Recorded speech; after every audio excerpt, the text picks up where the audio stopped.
you, Hazim.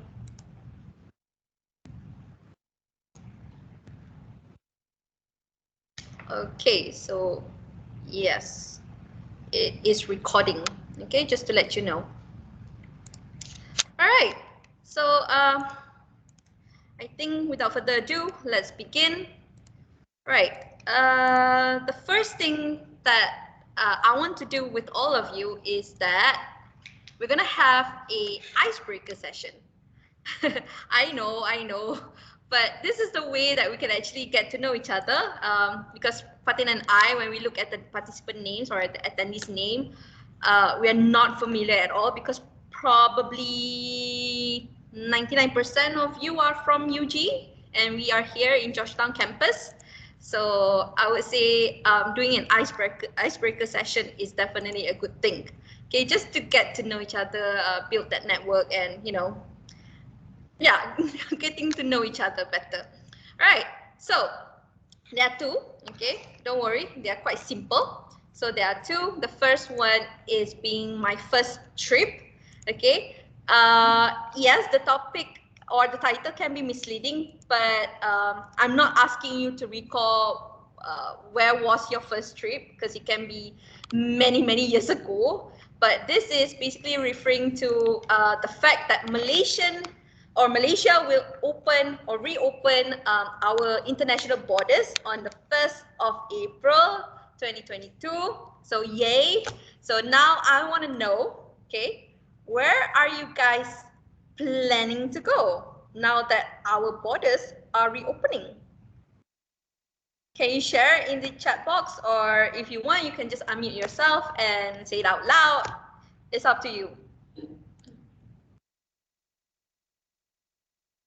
Where do you plan to go? So, Fatin, where do you plan to go?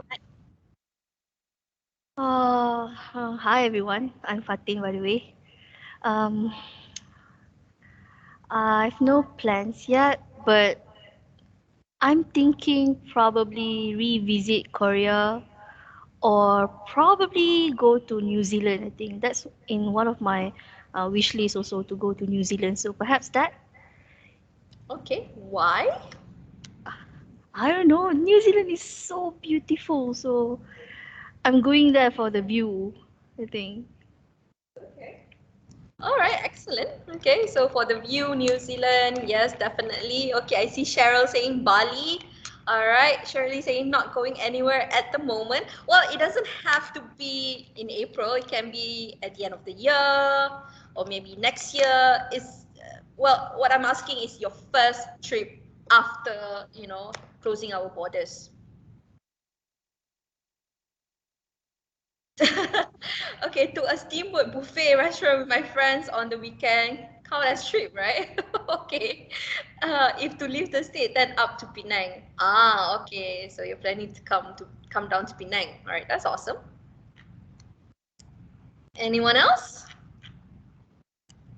After Hi, 2 years being hi cooped up. Sharina. Hi. I'm Fatiha from Mm-hmm. UG. So my first trip was same as Fatin, which is New Zealand, because Okay. that was our actual plan on 2020 to go to New Okay. Zealand with my in-laws, but then the COVID happened, so we have to cancel everything. And then my sister-in-law got how to say are going to New Zealand to further her study. So I was like, Oh, okay, so maybe the New Zealand is really the the place that we wanted to go for the view, of course, and also for like the weather. to cover back the place that we should go in 2020 uh, before COVID lah. Mm. So that's what's the plan. So that was the plan, and it's still going to be the plan then. It's still Am I going to be right? the plan also. Yes, that's Okay, all all. right. Hopefully, crossing our fingers. Hopefully, you'll be able to do so. Right? Like I say, it doesn't have to be this year. It can be next year. Even my husband and I, we are actually planning, but not this year, but next year, when my daughter is actually 2 years old, when she's big enough to really experience and appreciate the trip. So yeah, we're actually planning to go somewhere nearby. maybe Phuket or Lombok, somewhere seaside, just to relax. So yeah, that's my plan. Okay, so I see Cheryl saying Penang one always better. Okay. Lucas Warrior is also saying Penang. Shirley saying Port Dickson. Okay, doesn't matter even though it's domestic, it's still a trip. Am I right? Like what Wing Yi say to a steamboat buffet restaurant. That's also a trip. Yep. Okay. All right. Thank you for sharing. Uh, okay, so the second one is also a very interesting activity. It's called Would You Rather. So meaning that I'll just simply ask you thought-provoking this or that questions. Okay, I have I think 5 questions, and you have 2 options to choose from. So the first one, let's start with the simplest one. Right. Would you rather live in a real haunted house or in the middle of a desert? Okay, let me repeat. Would you rather live in a real haunted house or in the middle of a desert? Let me start first. I'll go with the later one, which is in the middle of a desert, because I'm not afraid to admit I am a scaredy cat. I cannot deal anything with jump scare. I cannot deal with anything that is floating with long hair, long nails, and white. So yeah, I rather be in the middle of a desert. Yep, that's my choice. How about you guys? Oh, haunted house, definitely. Oh, okay. Haunted house also. Okay, middle of the desert because I'm afraid of the dark. Haunted house. Ooh, so many haunted house. So probably you guys can plan a trip and go and stay somewhere. I'm pretty sure there are many haunted spots in Malaysia itself. First trip. Yeah. Yes, definitely. Oh my god. Good one, good one. So Fatin, did you share with us which one would you prefer? Definitely haunted house Okay. because it's I love watching horror movies. I'm scared of ghosts, of course, but then isn't it better to be in a haunted house rather than in the middle of a desert because you can die in the middle of the desert? But that's just my opinion, You can't die in a haunted house. The ghosts are all fake. So yeah, haunted house definitely. So that means you are a non-believer of all these paranormal things? I I am actually. Oh, Hazim says Malaysian ghost is different, you know. How different, Hazim? Scarier, friendlier? What do you mean by different? And Fatin, it's interesting you said you can't die, being, especially being in a haunted house. Well, you can die of heart attack, right? Ah, Okay, that's it. Yeah, Susie Auntie, yes. I don't want to scream all day long in the haunted house. Exactly. Correct. I do agree. I rather stay thirsty rather than screaming all day long with all these uncertainties, especially when you open a door and then seeing something hanging upside down. Oh no, I just can't deal with that. Okay, all right, thank you. Anyone else before we move to the next one? I see a few people typing. Hazim, I'm still waiting. In what you mean by Malaysian ghost is different? In what sense? maybe it's scarier. Yeah, let's listen from him himself. Maybe he has his own experience meeting Casper the friendly ghost. Yeah, it can be too scary or too funny like that. There you go. So have you met a funny ghost, Hazim?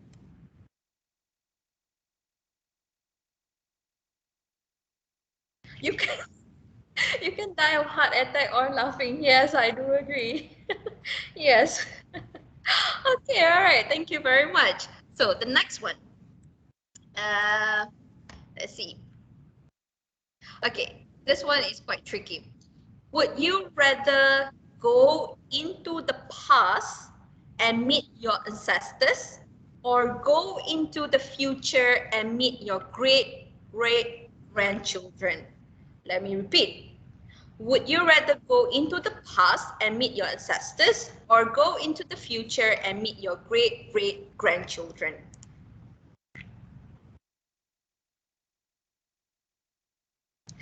Okay, Shirley wants to see her ancestors. Why so?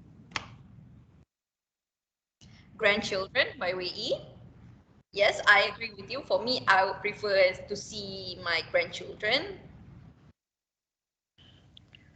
I Oh, think Cheryl, because I would have great grandchildren. Oh my god. Okay, fair enough. Hey, Shirley, you don't know how they look like? Huh, okay. Interesting. Dr. Siti Haja, grandchildren also. Okay, Logeswari pass because I want to meet my father and spend. Oh, that's so sweet. Yep. Okay. Fatin, how about you? uh, I might not have grandchildren, but I'm gonna choose that one as well. Great, great Great grandchildren. grandchildren. Yep. Okay. Yep. I think on behalf of everyone that chooses meeting great great grandchildren is so that we can pass down our advice, telling them the do's and the don'ts, probably, rather than meeting the ancestors, because I mean, we get to learn things as well from them, but I don't know, personally, I'll prefer to, meet my great great grandchildren. Yeah. Okay. Interesting. Right. Yeah. The So third to one. add in what Sharin says, so yeah, Yeah, because sure, when sure. you meet your grandchildren, you can say this one statement. Back in Uh-huh. my day, blah blah blah blah Ah, blah. that's a You good go one. to meet your Yes. ancestors, they are the one that will tell you back in my day. Then you have to listen. But Uh-huh. you meet Uh-huh. grandchildren, you can tell them back in my day we had smartphone at the size of our hand. Now you're blah blah blah. So you can give the advice to them. Yes. Yep, yep, yep. Back in 2020. Yeah, Yeah. back in 2020, we had to stay at home, cannot go anywhere for 2 years. Yeah, yeah. Yeah. It's interesting because it's coming from us rather than listening from the ancestors, but we are telling them. Yep. Okay, all right. The third one. Okay, this is interesting. Would you rather have more money or more time? Jeng jeng, which one? For me, definitely more time. I'm gonna go for more money. Can I choose both? No, I'm so sorry. You can only choose one. Oh my, Cheryl. The effort to share the dollar signs. Time, okay, money. I think people are opting for money. With money, you can buy anything. Yes, I agree, but money doesn't guarantee happiness. That's what I believe in. No money, no No talk. money, no talk. Yep, agree. Money. Yeah, yeah. I think group money takes for the win. Susie says time. Need more time to mark assignments. Nice. Okay, yes, yes. Which one? Oh, pick money so that we can buy time for our grandchildren. Ooh, yeah, that's interesting. Correct. Yep, yep, yep. That's one way to look at it. You buy money so that you want money so that you can buy more time to spend with your family members. Yeah, that's an interesting outlook to it. Money doesn't buy happiness, but it's more comfortable to cry inside Mercedes Benz than a bicycle. I think I've seen this somewhere, or I've read this somewhere. Yeah. What's the point of having more time when you're starving and homeless? Can I cry in your Mercedes? Oh, nice one, nice one. Yep. Didn't actually think about that. Probably I'll change side now. Maybe more money that time. Okay, all right. The fourth one, the second last one. Okay, this is also interesting. Would you rather work more hours a day but have longer weekends, or work fewer hours a day with more work days? Okay, let me repeat. Would you rather work more hours a day but have longer weekends, or work fewer hours a day with more work days?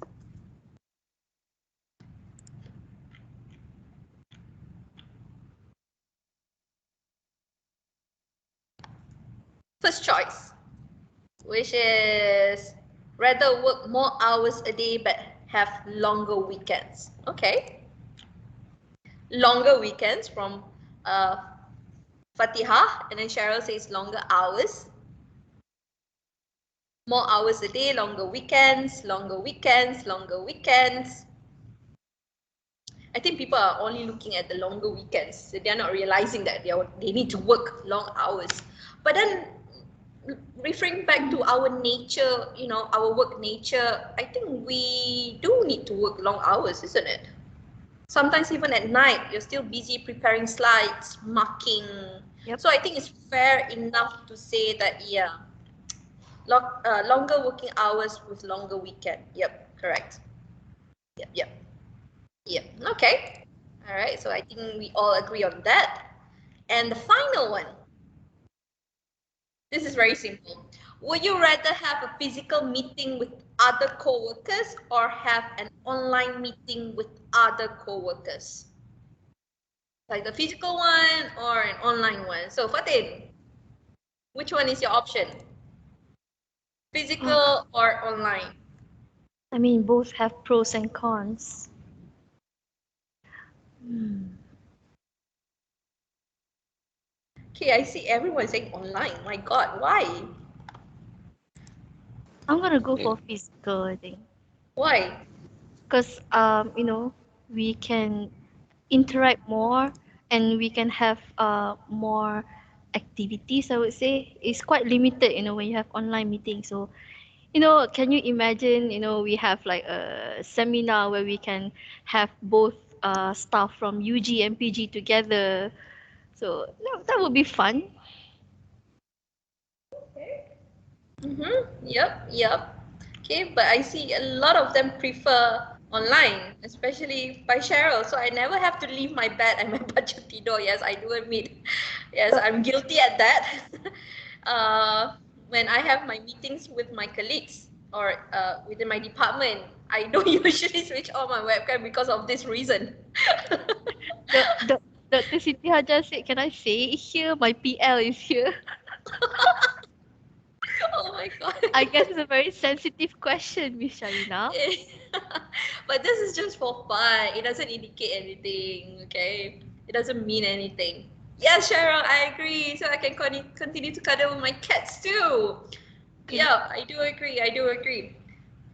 But Cheryl, it also can be that you having a meeting online but at campus. So if that happens, would you prefer physical or still online?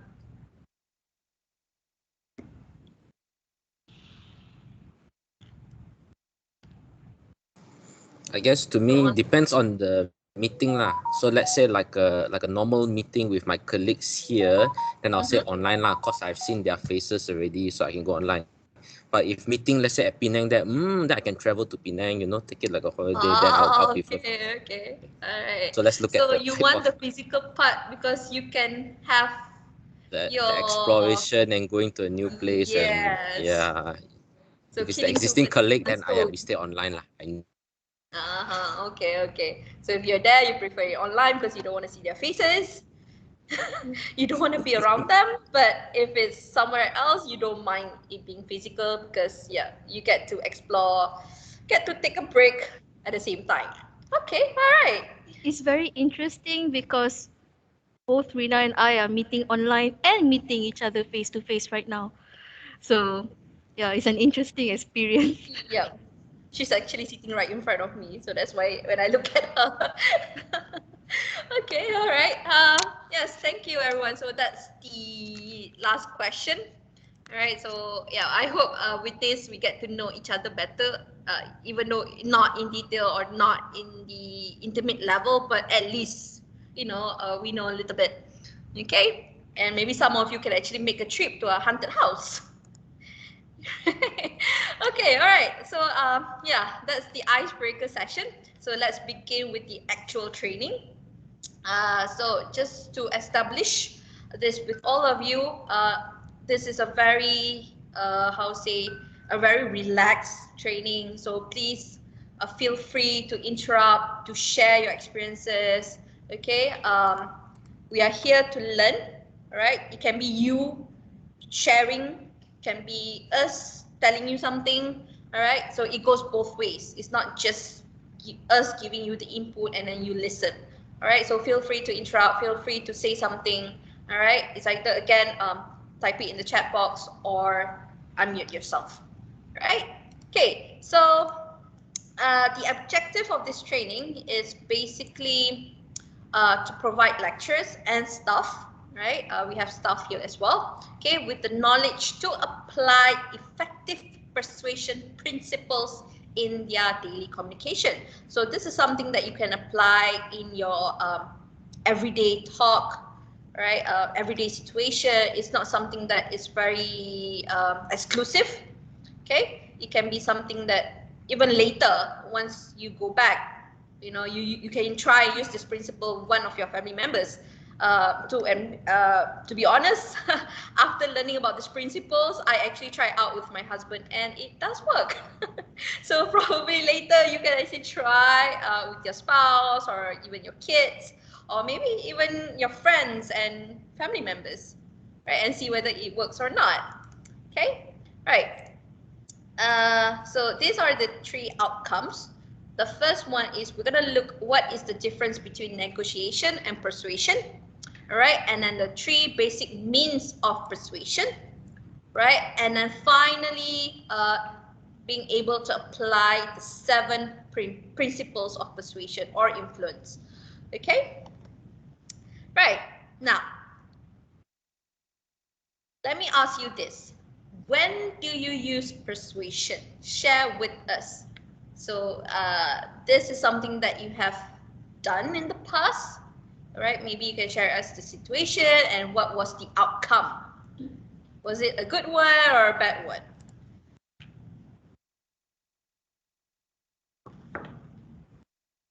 Don't say that you have never used persuasion before. That's definitely the ultimate lie.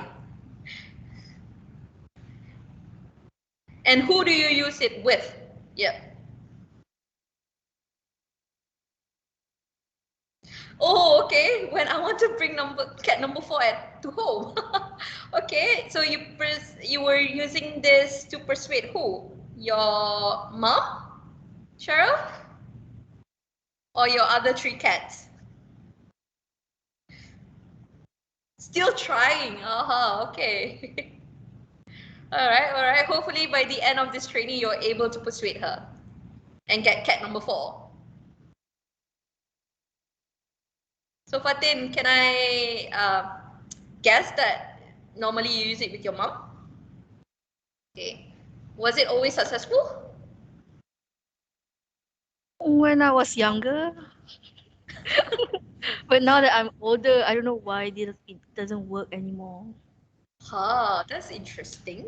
So that means your technique doesn't work anymore. That means you have to change it, right? Yep. Okay. Persistence paid off when I wanted my first Barbie. Okay. When I was younger, yeah, with my family members, definitely, especially my parents. So I can say that my parents still are the typical Asian parents where everything should be, more towards academic. Um, they are fine with anything that is, academic. But I'm not the studious person. I'm not the studious student. I'm not that kind of student. I'm more of the active sports person, right? So usually I normally got, how to say, I normally have the opportunity to represent my institution or my school in sports. So end up I it's always, it always ends up with a no. Because my parents, they are very stern with their decisions, saying that okay, anything that is outside of academic is a big no. Okay, it's a no. All right. So I wish I knew all these principles so that I was able to apply this and have a different outcome. Yeah. This time around, not so much with my parents, but definitely with my husband, and so far it has been successful. With my husband, I say something, I persuade something, and it always ends up with a yes. Okay, so I always get things my way. So yeah. Okay, I persuaded my husband to do house chores, take care of our son. So was it successful, Fatiha? How did you persuade? Do you mind sharing? My girls during So, COVID to help. Mm-hmm. especially during like when our son was starting to eat at 6 months old. So every time I have to cook the baby food, right? So I Yep. always persuade him like try and do, and then Ah, he will say no, I don't want. But he knows how to cook. It's just that he refused to cook baby food because he said he doesn't know. And then mm-hmm. I persuade and persuade and persuade. I just like if you never learn, you if you never try, you will never learn. So I somehow force him to not force lah, but like, persuade slowly to let him cook our son's meal. Then now he like it. Like He's a he loves pro. to cook for our son, especially when our son loves what he cooks. Then like give some motivation. Yeah, that's how Yeah. I persuade him. I think it's relatable. Yep, definitely. That's something that I normally say to my husband as well. Especially now my baby is also starting to eat solids. He's always like, I'm afraid, I'm scared to feed the baby, and I'm like, no, if you don't try, you'll never learn. And she's not gonna stay a baby forever. So that's kind of like a motivation for him to try. And then yeah, at the end of the day he kind of like it, and it's like, yeah, it's actually quite easy, it's fun. So yeah. Okay, let's see. My girls during COVID to help me to clean the house, have to bribe them also. Okay. So your persuasion includes bribing them. Okay. So I think it's more of the bribing rather than persuasion. To negotiate for something like dine in the mall instead of eating at home. Okay, so that's negotiating. Uh-huh. So meaning some that means two parties, one prefer to dine at home, one prefer to dine outside. So you end up negotiating and then come to a term, and because negotiating is you taking consideration of the other party's wish as well. Yeah. Persuasion. Okay, never mind. We will look at what's the difference between persuasion and negotiation later. Okay. I will persuade by saying that the food will taste bad if we take out. It's not worth the money and blah blah blah blah. Okay, that's actually quite interesting. Yep. That's also something that I normally use with my husband. Okay, I know he's being caring because he knows I go back. I'll reach home late, and I insist of cooking. He's like, it's okay, you rest, we'll buy out, but I don't want to because it's quite expensive and it's not tasty at all. So I don't want him to be wasting money on food when he can actually give it to me and I can go shopping. So, I'll just persuade him saying, no, it's okay, I'm fine, I can cook. Plus, we need to save the money for the baby when actually it's for me, not for the baby. Okay, so yeah. That's me. That's my sentence, or that's my line that I normally use with him, and it usually works. Okay, all right. So no one else sharing. Okay, interesting, interesting. Right. Uh, Anyone wants to share what their students normally say when they want to persuade you with something, especially extending the deadline? Have you experienced this? I know I have. Miss Fatin, have you? A lot of times. Lot of time, yeah. Any interesting ones? Miss, you are so cute. Can we extend the deadline? Yep. Does it work? Oh, Or did it work? it did. Okay. All You right. can't be bright with those sweet words, you know. Okay. All right. How about the rest? Anything that you heard from your student? Okay, for mine, just I think just yesterday only lah. Okay, Oh, just okay, quite yesterday only. recent. Because I had the test with them lah, the midterm test with them on, I think, on the Wednesday. So then my assignment due date is this coming Sunday. So one of the student, they wrote in the email, "Sir, can we ask for extension?" So I was like, I was in the defensive position. Okay, he's going to persuade me already. All right, so I said, okay lah, Okay. justify, give me some justification. And I said, oh, Uh-huh. we have midterm. I was like, Uh-huh. okay, you have midterm, okay lah, maybe, heavy load, they got more midterms to do, so can do. Okay, I said, can you give me the subject that you are having the midterm so I can have the justification? Then they say, oh, financial accounting, which is my subject. Then Oh. I was like, wait, no, I mean other subjects. Okay, can you tell me which other subjects you're having the midterm recently? Then say, no, sir, it's your midterm. Then I was like, my midterm and my assignment is two different things. Okay, it's not a persuasion things lah. So I Ah. didn't agree with the justification, but unfortunately my heart is too kind, or too soft. I Oh. gave I gave them 1 week lah, so they'll submit next week. Wow, 1 week. My God. Because I checked, Okay. it's like, okay lah, I can still mark in time lah, so okay lah, Mhm. give them lah. Yeah, so a persuasion that was both sides had the wrong understanding, but somehow at the end they got it lah. Yeah, true, true. Yep.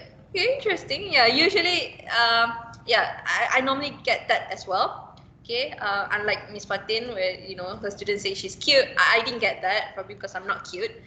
But usually they will give me a reason that we have other midterms and things like that. So yeah, like you, I understand their situation, but I didn't go into detail. I didn't ask what other subjects. I just said it's fine. I'll just give you another day, but not a week. Definitely not a week, but probably until the end of the week, or maybe at least um, a maximum of 3 days extension. That's it. So yeah, it's a win-win situation. Like you said, I still have ample time to mark, so it's not a rush for me. As long as they do it well, so it's fine. Okay, all right. Thank you very much. So it's quite interesting, isn't it?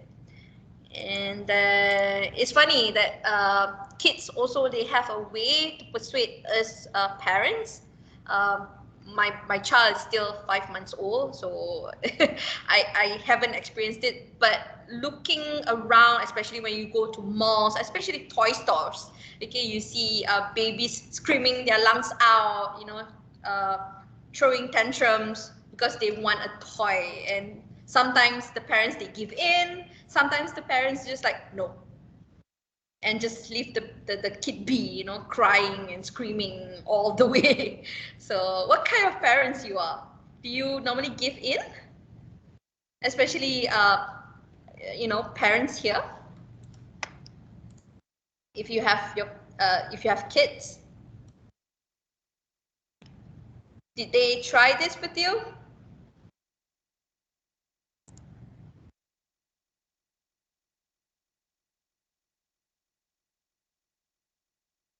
Do they reason with you, or do they throw tantrums? Which one?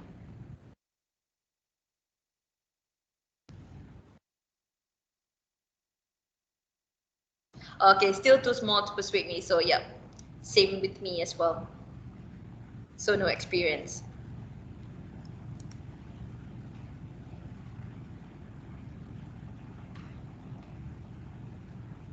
First reason, then throw tantrums. Ah, okay. So first they try reasoning with you, where it doesn't go, with the way that they wanted. So they throw tantrums. Okay. Yes, but don't really work with me. So they start persuade me, and they start persuading my husband. Ah, okay. But my nephew and nieces ask my iPad all the time. Haha. So yeah, I do have experience. I have no kids, but whatever the cats want, the the cat's cat, I am their slave. Yeah, I think I can relate to that, Cheryl. Normally throw tantrum, doesn't know how to persuade. Okay, interesting. So throwing tantrum is also a form of persuasion for them. For them, yeah, because they don't know how to put it in words. They don't know how to reason with you, so they do it by action. Screaming, crying, rolling on the floor, right? Okay, so the reason why I asked this is because persuasion is basically something that occurs to all age group, not just adults, but also even toddlers or kids, right? So it's something that we have to experience every single day, most of the situations. So persuasion is always there. You can never avoid it. Yeah, right. Now, uh, wait, looking at negotiation versus persuasion, because someone actually said negotiate, right? And yeah, so what's the difference between negotiation and persuasion? So when do you use negotiation? When do you use persuasion? So basically, like I mentioned slightly earlier just now, is that, okay, negotiation is the art of getting to yes, okay, for both sides. Meanwhile, persuasion is the art of getting what you want, not what the other person wants. Okay, so that's the difference. Negotiation, you come to the middle term, all right, you come to a term, consensus that both parties will agree to. Meanwhile, persuasion is always that one side winning, okay, and the other side or the other party losing or not losing anything, but they don't gain anything. So that's basically the difference between negotiation and persuasion. So yeah, so negotiation is quite difficult, to be honest, because it means that you have to constrain yourself, because you want this, but at the same time you are taking what that person wants into consideration. You have to respect the person's need and wants as well. Meanwhile, persuasion is like, I don't care what you want, I want what I want. So yeah, that's the difference. Okay, and like I said, negotiation is not an easy thing to do, to let go and agree with the other person, because what you might agree is not what you like, probably. Yeah. um let's see, can I think of an example? uh, okay, like my husband and I, we went to Japan a couple of years ago before COVID. Okay, so I wanted to do a lot of things. We went there for a week. Okay, and I would say that for the entire 7 days, I wanted to do things that I want and kind of like disregard what he wanted. But I guess, I don't want it to be bad trip, because I don't want him to be sulking the entire time, being sad because not being able to do what he wanted. So I kind of like, it's okay, fine. I'll just omit certain, activities, and then I'll put what he wanted in. What are the places that he wanted to visit? What are the things yeah, basically places that he wanted to visit. So I kind of like omit some of mine, okay, and put his in, so that at the end of the trip, both of us are happy, okay, rather than just me being happy and him being uh, sad.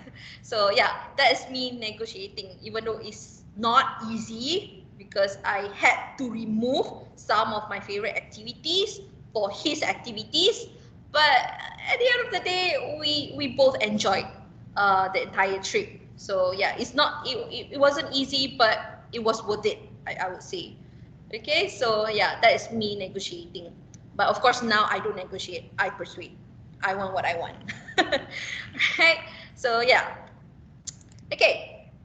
So far, is everyone okay? If I'm going too fast, please do let me know.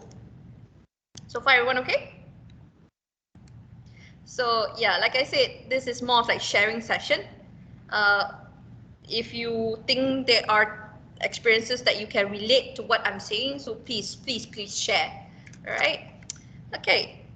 Excellent. Right. So now, talking about persuasion, all right, who actually came up with this idea of, how do you get what you want using just your words? So this one person actually came up with this, okay, this idea, this concept of persuasion. And that person is, can anyone guess who is this? Plato? I know it's quite hard because you can only see the side profile, right? But it's just a wild guess. Yes, Aristotle, correct. Okay, so Aristotle is the person that is what we call the mastermind of persuasion. He's the one that have this answer to that question. How do we get what we want using words? Okay, so he set out to answer this exact question over 2,000 years ago. So persuasion has been here for a very, very long time. And he categorized this into three, which what we call Aristotle appeals. Okay, you have three means. So what I'm about to share are the Greek words, logos, ethos, and pathos. So these are Greek words. All right. So logos, ancient salesperson. Yeah, Cheryl, correct. Okay, so logos, ethos, and pathos. So the first one, logos, is what we say or related to logic. Okay, logical reasoning, meaning that when you want to make a logical reasoning, it has to be based on something. And usually what we base on or what we fall on is all this proof, okay, like statistics, facts, reasonable arguments, observation. Okay, it's not something that you pluck from the air. No, it has to be based on all this what do you call that, tangible arguments. Okay, statistic, facts, reasonable arguments, logical organization, observation, things like that. Then only you can use logos. So that's what it means by logos, logical reasoning. All right, so like for example, logical reasoning, you have two, what we call inductive reasoning and deductive reasoning. Are you familiar with the deductive and inductive reasoning?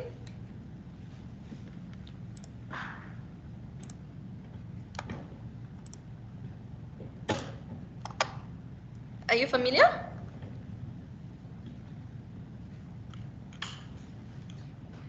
Okay, no, all right, that's fine.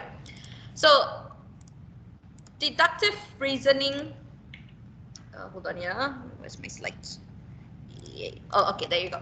All right, so inductive reasoning is where it begins from specific scenarios and moves towards a generalization. Okay, meaning that, let me think of an example. Very simple one. A specific scenario to a generalization. Okay, like for example, so far all the meetings, okay, have been very short. Okay, the duration of it, right? So far all the meetings have been very short. So probably the next meeting will be short too. So that's what it means by inductive. That means it starts from individual ones and then you come into a conclusion and apply it, right? What else? Okay, for example, every assignment or every quiz has been easy. So probably the final examination will be easy too. Okay, that's from a student's point of view because they set for each quiz and they came to a conclusion, oh, quiz A or quiz 1 is easy, quiz B is easy, quiz 3 is also easy. So that means final examination is definitely going to be easy also. Okay, so that's what it means by inductive reasoning. Okay, what else? Okay, that cat, okay, the cat loves to eat whiskers, for example. I know cats, they don't like whiskers, but I can't think of anything else. So just an example. Okay, that cat loves whiskers, right? The brand. And so I can assume that all cats love whiskers too. So that's another example of inductive reasoning. It starts from a specific scenario and moves towards a generalization. Okay, so it can be from facts, it can be from observations, so it can be from all these examples. All right, and deductive is the opposite, where it begins with a general observation and it moves to specific. So maybe you guys want to think of an example of deductive reasoning. So it starts from a general one and then it moves to a specific one. Okay, let me give you an example.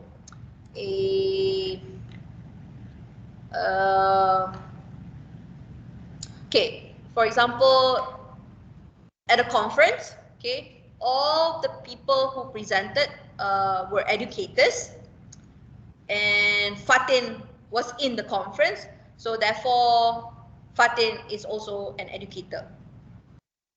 For example, okay, so it begins with a general observation and then it moves to the specific. So now it's your turn. Can you think of an example?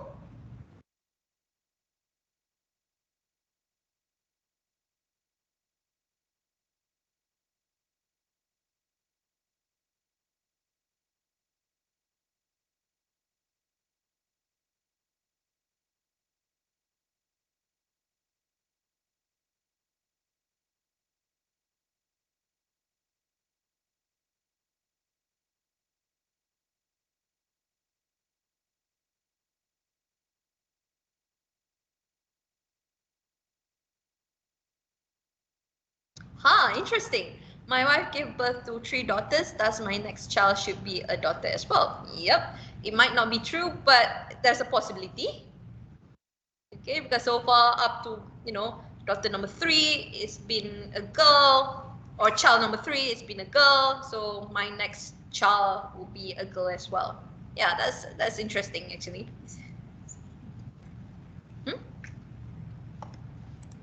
Starting from specifics to generalization. Oh yeah, that one is actually inductive. Yep. Yeah, thank you. That's actually an example of inductive, not deductive. Okay, but yeah, you have an example for inductive here. Deductive is the opposite, where it starts with the generalization and then it goes with the specific.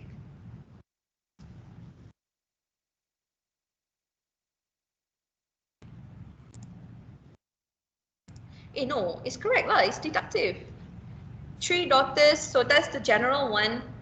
And then the next one, individual. Yeah, so sorry. It's actually inductive, my bad. Yep, that's an example of inductive. Yep, correct.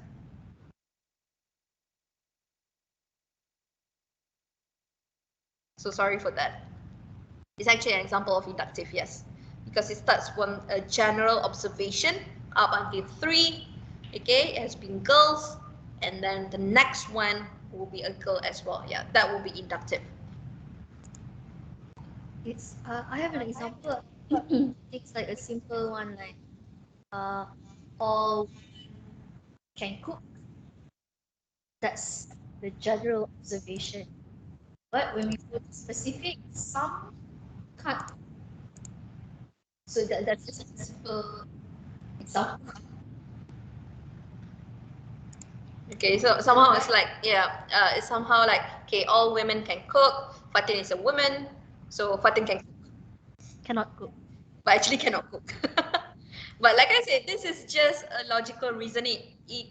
It's not always the truth, okay? But it's just an observation. It's just a logical reasoning. That's it. It doesn't have to be the truth. Like what I said, from my observation, okay, women can cook. Fatin is a woman, so Fatin can cook. But actually, when you ask her, can you cook, Fatin? No, I can't. Okay, but it's just my own logical reasoning.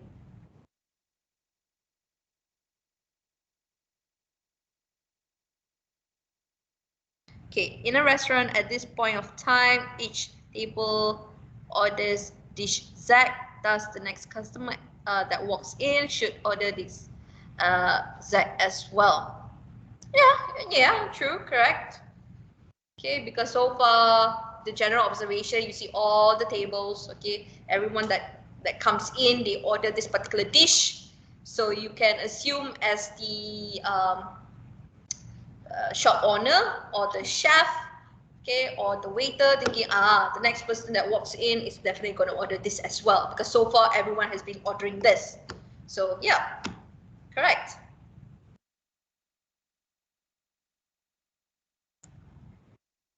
Okay, so yeah, this is what we call the inductive reasoning and deductive reasoning for under logos, logic. All right. Okay. What else? Let's see. The next one. So far, everyone is okay with this inductive and deductive.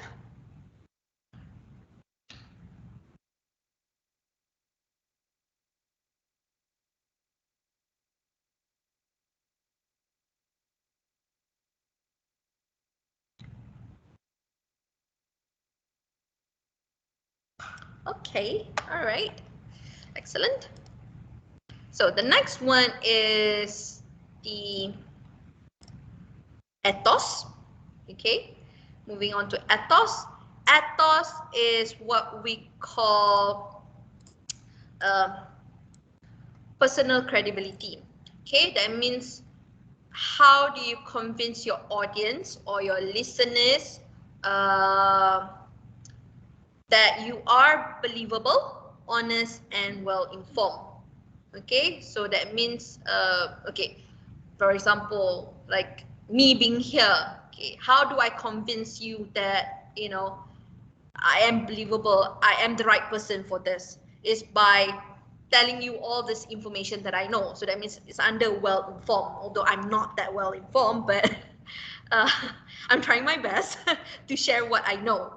Okay, so this is what we call ethos. So what else falls under ethos is, for example, if you are running a business, okay, for example, so quotes or reviews from your customers, all right, that will help you as well. Okay, that will help you as well. For example, before I buy something from Shopee, or before I go stay somewhere in a booking a room in Agoda, what I'll normally do is I'll read all these reviews to see whether is it this room okay or not, the management okay or not, or this item, is it authentic, what else, is it functioning well if you're buying something from Shopee. Okay, is it worth the money? So these are all the things that I would look at. All right, so somehow it's also helping the person. Okay, if like say all the reviews have been stellar, right, it's been like, oh, good, worth the money, fast delivery, so somehow it will help me as a potential customer to buy from that person. Okay, so the person doesn't have to speak in front of you or present him or herself in front of you, but having all this will help him. Okay, and that falls under ethos. All right, what else? When you watch an advertisement and then you see all these famous people endorsing a product, why do you think these companies are paying so much dollars to these people to endorse a product? Like, for example, I think Ronaldo, what product is that? The shampoo, Clean and Clear or Pantene? I can't remember, but I know I've seen this all the time. Head and Shoulders, yes. Thank you very much. Or is it clear, I don't know, Head and Shoulders. I know it's about dandruff thingy, something. So yeah, he's the face of that product. Okay, so why did I'm pretty sure it's not cheap at all to pay him to endorse the product, but why? Okay, because when people see, oh, a well-known person like him endorsing the product, that means he is probably using that product, so that means it means good. The product is real, you know, it works, when, you know, it might not. Okay, because apparently he has a lot of money. I'm pretty sure he's not going to use that product. He's going to use something else, something made of gold probably. All right, so same goes for Shopee. If I'm not mistaken, Shopee is Jackie Chan. Yep, correct. Anything else? Any To use K-pop idols, BTS? not less famous. Okay. Yes, correct. Expert credibility, correct. That's also one of it. Okay, like someone that has the authority or someone has the experience or higher position. So when they say something, we will more to agree to what he says. Their knowledge and skills. Yep. Even the list also the list also can be the way the person dress himself or present himself. Okay, when you have a presenter and then you look at the way the person dress, just by dressing smart, okay, or formal, appropriate to the situation and the environment, it will make us believe with that person. Imagine if you are attending a conference and then suddenly you see this presenter wearing flip-flops, beach pants, you know, Hawaiian t-shirts. Are you gonna believe that person? I doubt.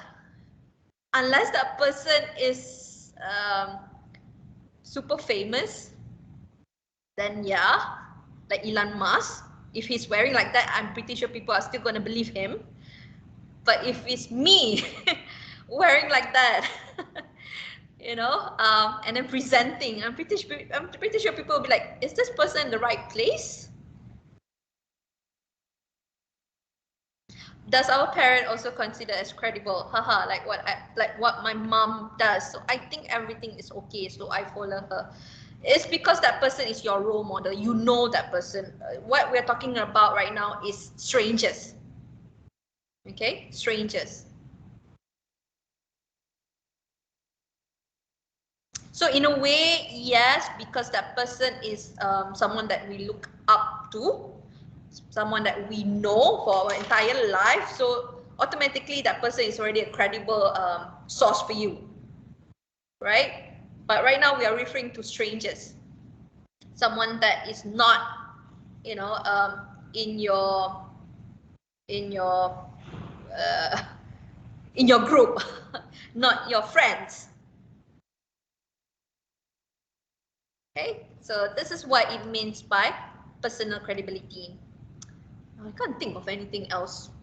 Famous people endorsing things. Probably because I watch Netflix now, I don't see a lot of advertisements, so that's why. Yeah, but I do shop a lot in Shopee, so that's why I know it's Jackie Chan. Can you guys think of anybody else that endorse a product? Can't think of anything else. Or anybody else.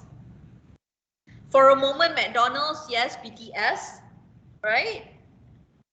For a moment, yeah. Koei, who was it? Yes. Oh, BTS also, okay. Before that, it was an actor, right? Can you guys think of anybody else? Oh, really, I can't think of anybody else. But anyway, moving on. If you guys remember, just type it in the chat box. Zijia? Which product is that? 100 plus. Oh, I've never seen that one. Interesting. Okay. Yeah, because he's our Chong Wei also. I can't really remember. But now that Chong Wei is now retired, you know, he's behind the scene now. So Zijia is, you know, up front and in the spotlight right now. So yeah, it makes sense. Siti Nurhaliza, which product is that? Aeon. Oh, okay. That's interesting. I go Aeon all the time to do my shopping, but I don't see her face. But yeah, can be probably because I wasn't paying attention. I was just looking at all the things that I want to see. She has her own skincare line, correct? Yep, correct.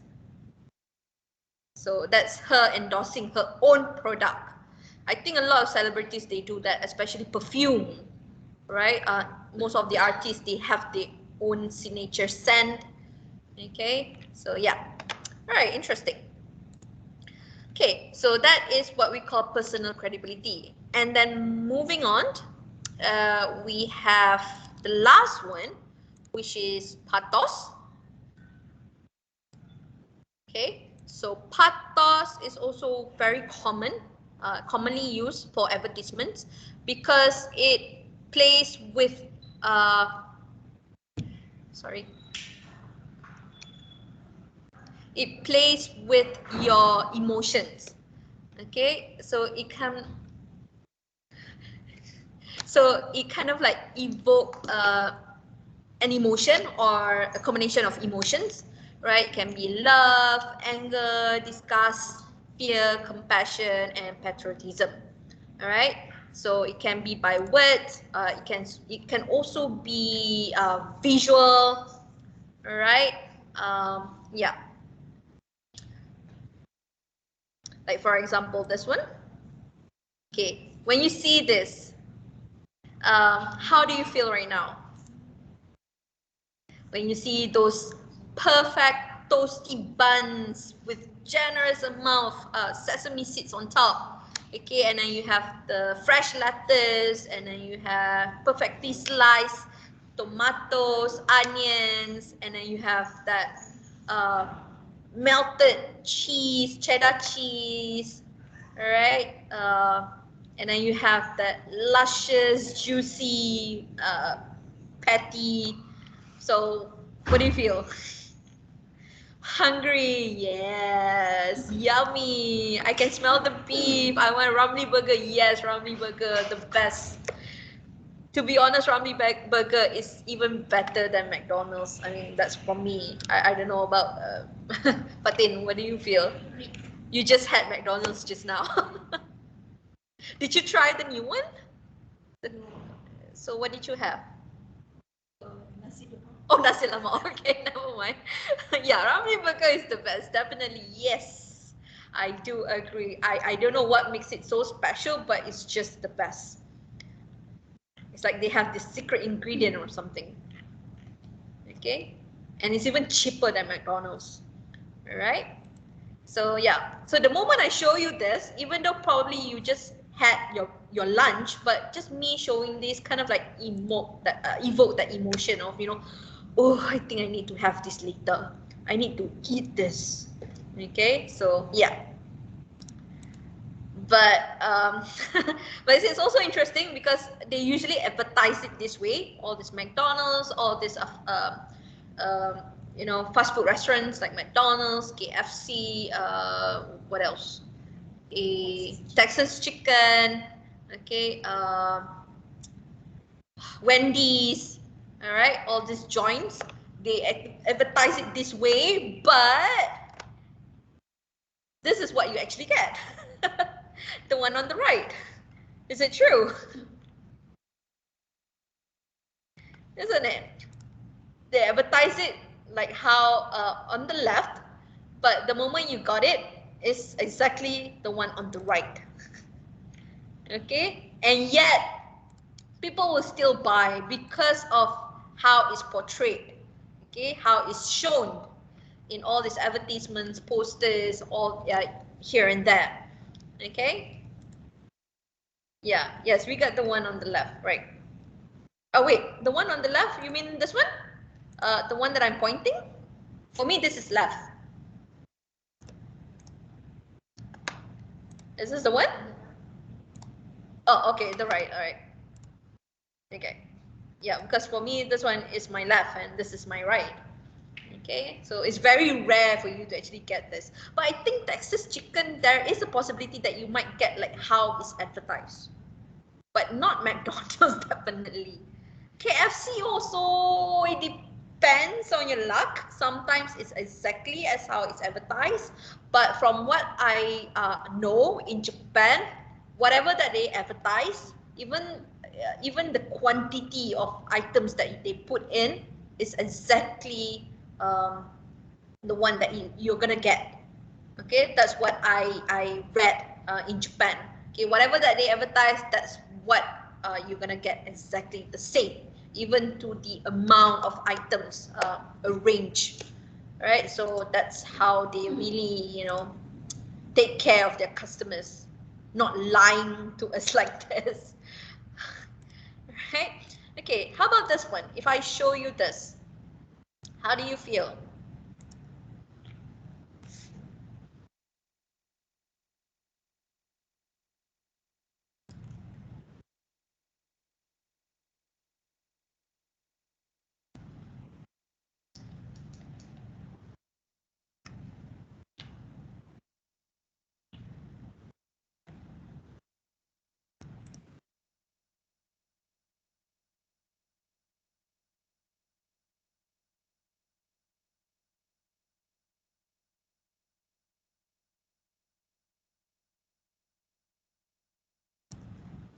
So kasihan, sad, empathy, hunger.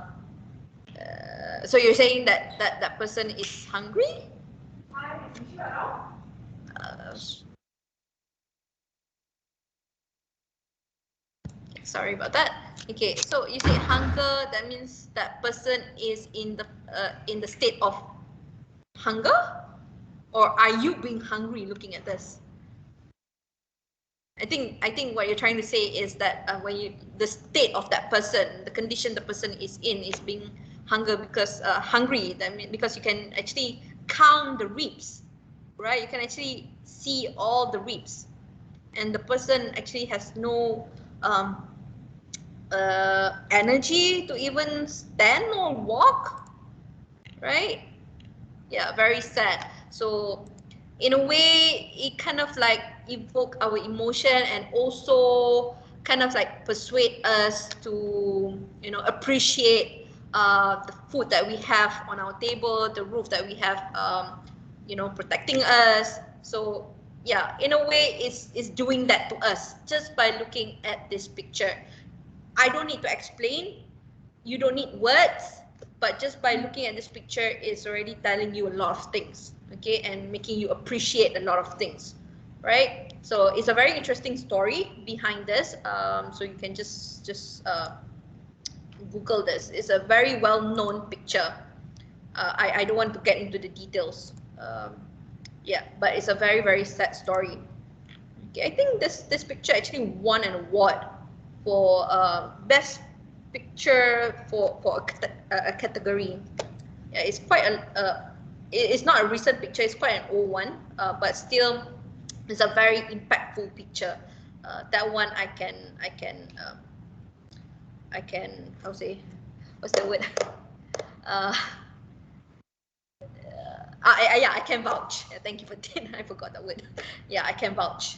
Okay, it's a very impactful picture. Right. Same goes for this one. I think you will feel the same as well. Okay, looking at this really skinny polar bear, right? Looking nothing like how it should be, where polar bears, they should be fluffy, big, well fed, right? But this one is like the completely polar opposite, where it's very skinny. It doesn't look majestic at all. Okay, so yeah, in a way, it's also making us think that okay, what we're doing is affecting the environment, is affecting the climate change, and is somehow directly impacting them as well. Okay, because of the what do you call that? The reduction of this ice coverage. Yeah, the melting of the ice. Okay, so that's why they are having problem in finding more food. So again, like I said, you don't need words. Sometimes visuals also will somehow persuade you in a way. Okay, and usually visuals, they will persuade you emotionally, right? Okay, so that is your pathos, right? So now I have 4 simple questions for you before we go into the principles. Okay, before I pass to Miss Fatin. So just to test you, don't worry, there are 4 simple questions. All right, just tell me or just type in the answer in the chat box. Okay, right. The first question, this appeal is about the intention of making the receivers see that the sender's message is rationally convincing.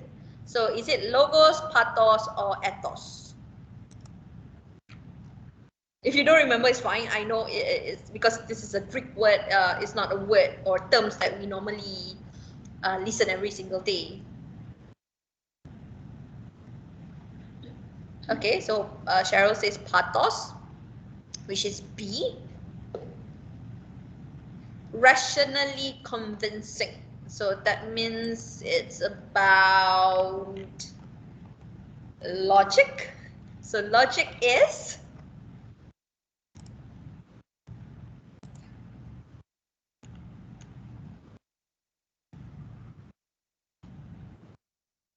yes, it's actually logos. Okay, because the keyword here or keywords here is rationally convincing. Okay, rational, right? So that means you have an argument probably based from fact, observation. So when is that rational convincing, right? It's actually logos, logic. Okay, so the answer is A. All right. All 3 hentam Cheryl. It's okay. All right, how about this one? Okay, this appeal is about the intention of making an emotional impact on the receivers to persuade them of a particular message. Logos, pathos, or ethos? Cheryl, are you hentaming again? Or are you like that sure that this is the answer, the correct answer? No, pretty sure, okay. Alright, so when it comes to emotion, right, it's actually pathos. Okay, so logos, logic, pathos, emotion, ethos is your credibility. Okay, so yep, the answer is B. Good job. Right, 2 more. How about this one? This advertisement is an example of, it's a new fragrance, and our person here is Johnny Depp. Yes, very good. It's C. Okay, ethos. So Johnny Depp is endorsing this product. Okay, and he's a well-known person. So I'll be surprised if someone doesn't know Johnny Depp. uh, what's the character he played in Pirates of the Caribbean? Yes, Captain Jack Sparrow. Yep, thank you, Patin. I'm so sorry, it's Friday. I just can't think anymore. I'm just ready for the weekend. Alright, so please excuse me, with all this mental block. The words are just not coming. Okay, and the final one. How about this one here? I'm pretty sure Cheryl is not going to be happy with this picture. So this image is an example of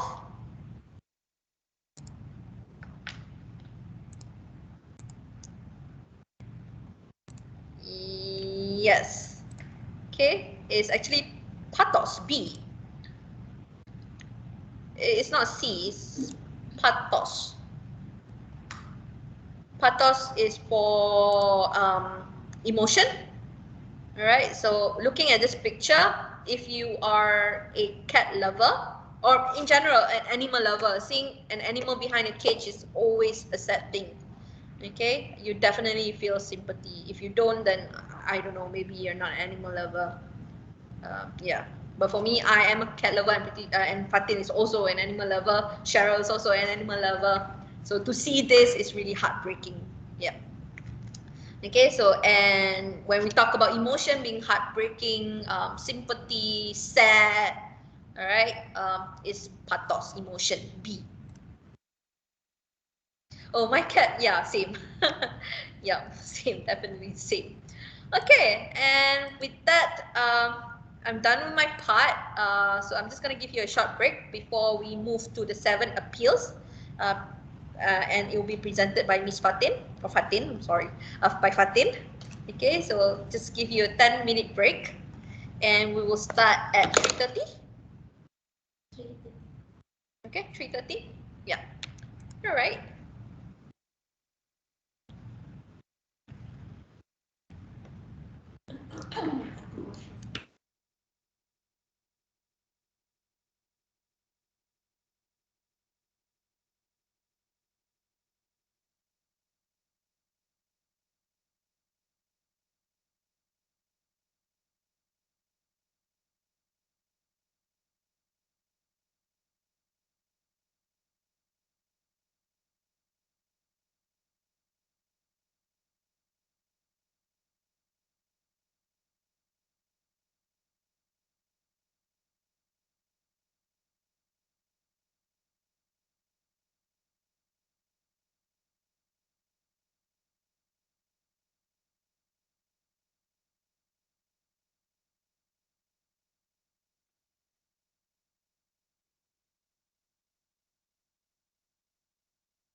Hey, hi. Is everyone back? I'm hearing first.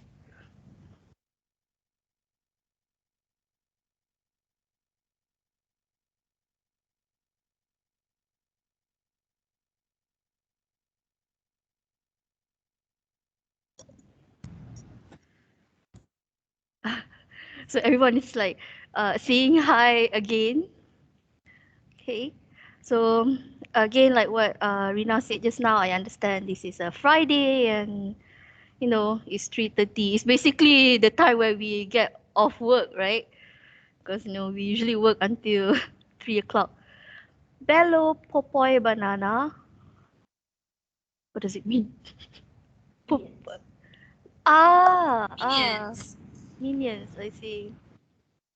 Bello means hello. Oh, I'm not a fan of minions. Sorry, Cheryl. Okay. Anyway, I guess we can proceed. Okay, we have one more part to cover, which is on the principles of persuasion, and I think we might probably finish early, but we'll see. Okay, maybe it's a good news to everyone. Okay, I know what to get you for Christmas already. Okay, I'll look forward to that, Cheryl. Okay, so let's proceed. So just now, Rina has talked about the three means of persuasion that was introduced by Aristotle. So first in an act of persuading someone, okay, it will be better if you have one of the three or all three. Okay, if you can have all pathos, logos, and also ethos, when you are persuading someone, then you are like an expert in persuading, actually. Okay, so let's go into uh, more serious stuff, I would say. Okay, so in our daily life, how persuasion, we use it in our daily life, we use it in our workplace, actually. There are a lot of problems that you might um, encounter, actually. So questions like, for example, for us, okay, how can you convince potential students to enroll into our institution? So how are you going to persuade the potential students? Or maybe for academics, for educators, okay, how do you urge participants to show up to your workshop or conference? And there are many other problems that are similar, like how do you get your students to speak in an online class? Okay, so you need to know the perfect way, or a better way to persuade others. Okay, so unfortunately, even though Aristotle was the one who founded this means of persuasion, he is no longer with us. So we do have a lot of researchers or psychologists that actually uh, did ample of research on this. Okay, and one of the experts, leading experts in psychology, is Dr. Robert Cialdini. Okay, so he's the Regents Professor of Psychology and Marketing. So he actually introduced seven. Initially, he introduced six principles of persuasion, and he wrote a book about it. I think the book name is Influence: The Psychology of Persuasion. So he is really a leading expert in this area. Okay, so initially he introduced six principles, and then I think was it last year or last 2 years? Last 2 years. Last 2 years. So in the last 2 years, he introduced another one. So we're going to look at these seven principles of persuasion, and hopefully, you can, try to use these in your class or with your friends and your families and so on. Okay? Okay, so these are the 7 principles of persuasion. We have reciprocity, consistency and commitment, social proof, authority.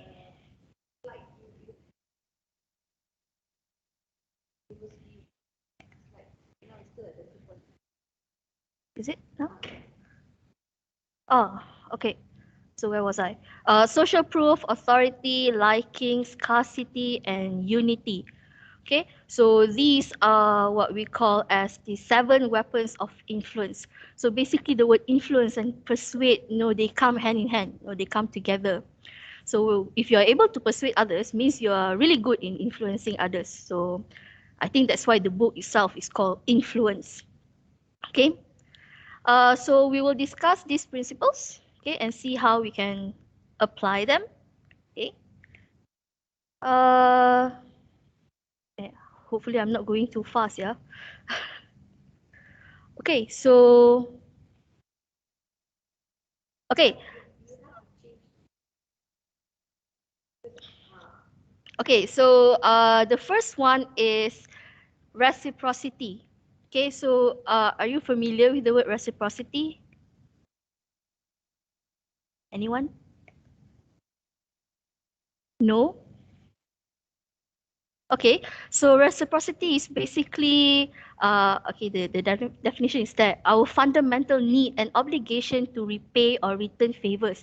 It's like uh, whatever it is that we do, okay, to someone else, so you expect someone else to give it back to you, okay, or something that like you give a little something to get a little something in return.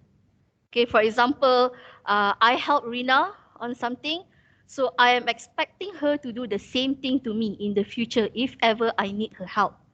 Okay, so there are a lot of examples on this, like for example, when you try to invite someone to a party, your own party, so you expect that person to give you a present.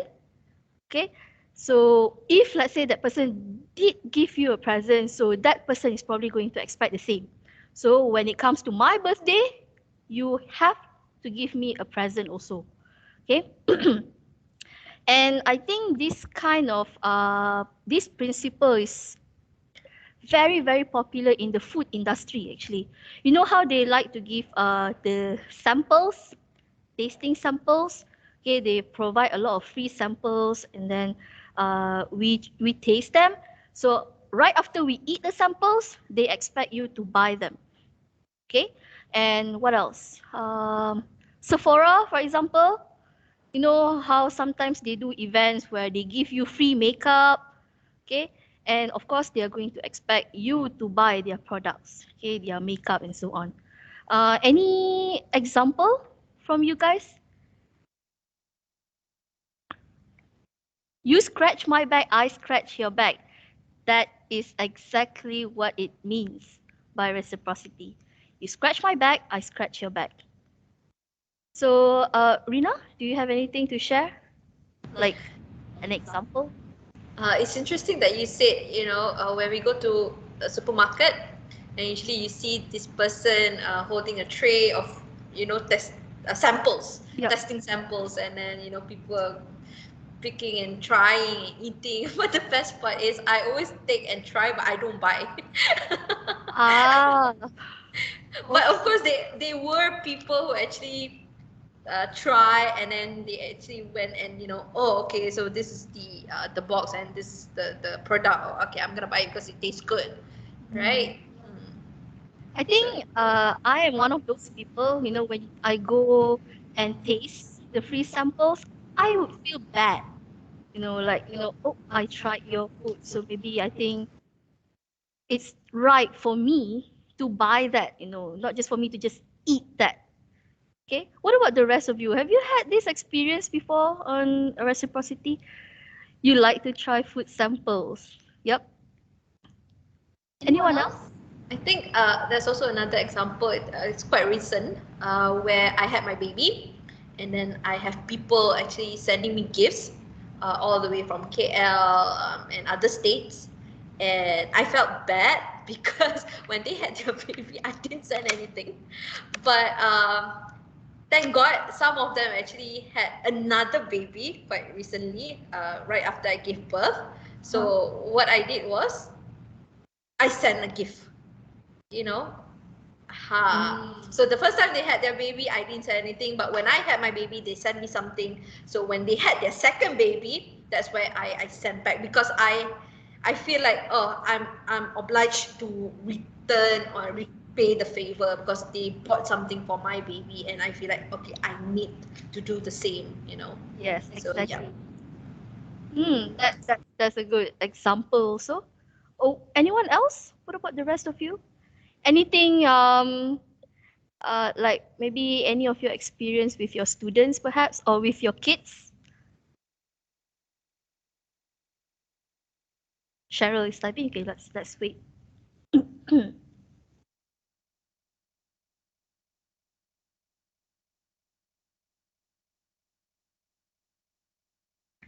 I help out in your event, you help mine. Yes, exactly. Okay, so I think it's just in our nature, human nature, where we expect something in return for any favor that we give. Okay, nothing is free in the world. You know that phrase, nothing is free in the world. So it doesn't have to be paid by money, but just by your action or something else that is similar. So that is reciprocity. Okay. Chinese New Year ang pao, I give it to your children so you will return back to. Okay. I can't relate because I don't have kids yet. Okay. But it's also very interesting, Fatin.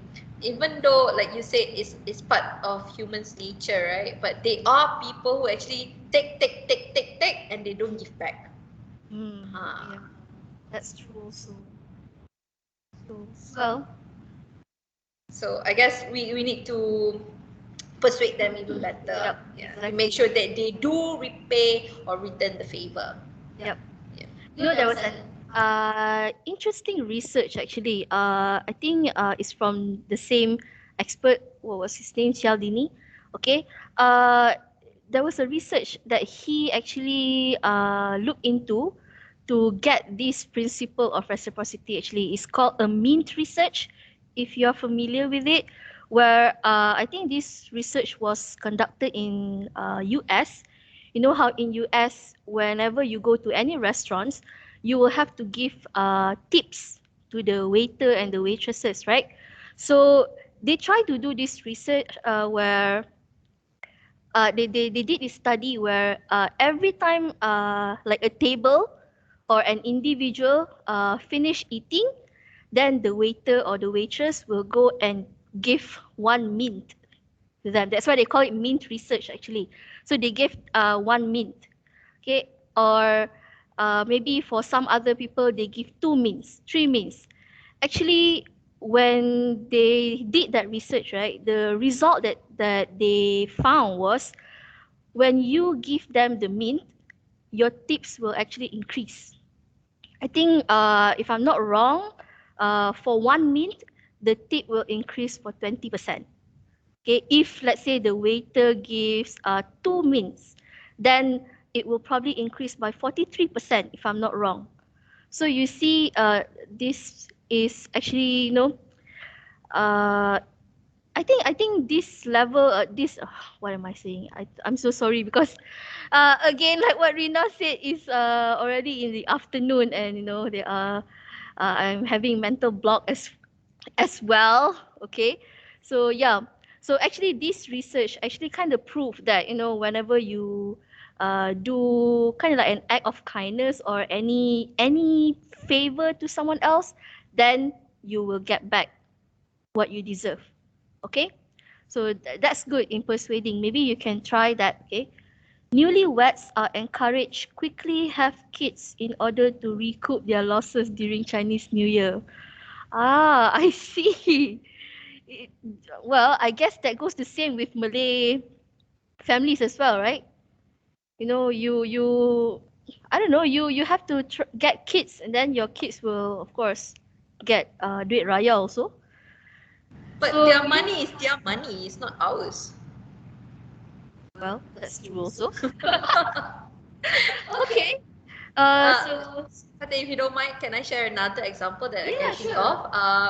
This applies for educators where you actually put an effort in designing an activity or design a lesson, okay, and you put effort, you make it as interesting as possible, you make it interactive, you make it fun for the students, and in return they perform well or they pay attention to you in class. So I think that's also part of this principle. Am I right? Yep. That is Hmm. correct.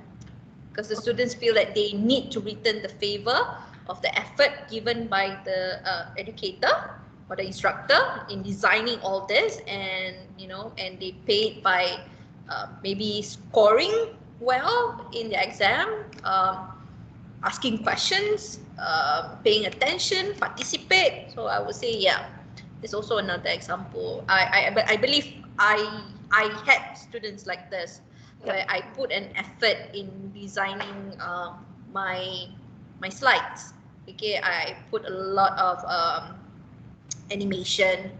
I know it's just as simple as animation, and then colors, make it as simple videos, things for them to really understand, and they really appreciate it, and they really acknowledge this in my teaching survey. Yeah, they mentioned that Miss Rina actually prepared a very easy, understandable slide and very interesting at the same time, and we appreciate this. So it's something that really hit me. Okay, something that I really didn't expect that they do notice all this effort that I put in. So yeah, so yeah.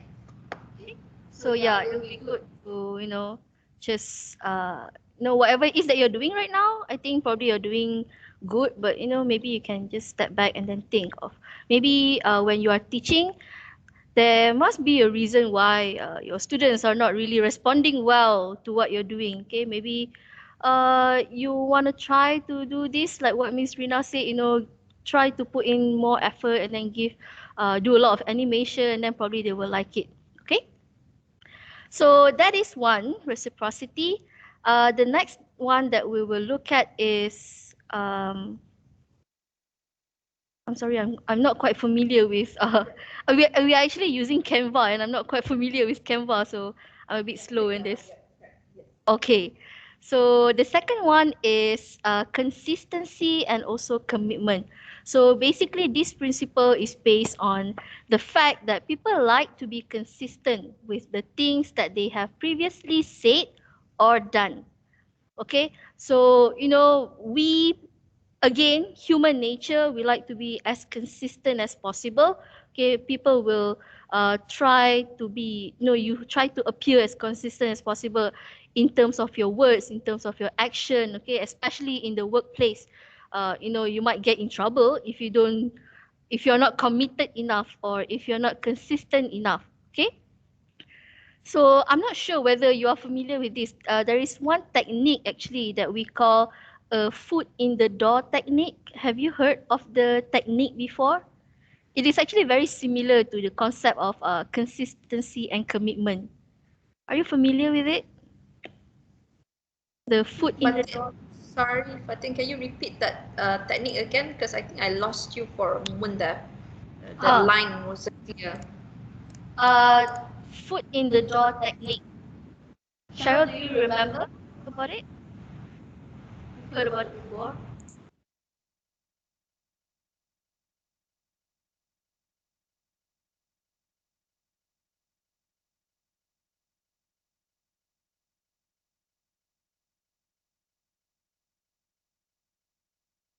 Actually, I did notice my connection is not quite stable when you were giving the session during. Okay, so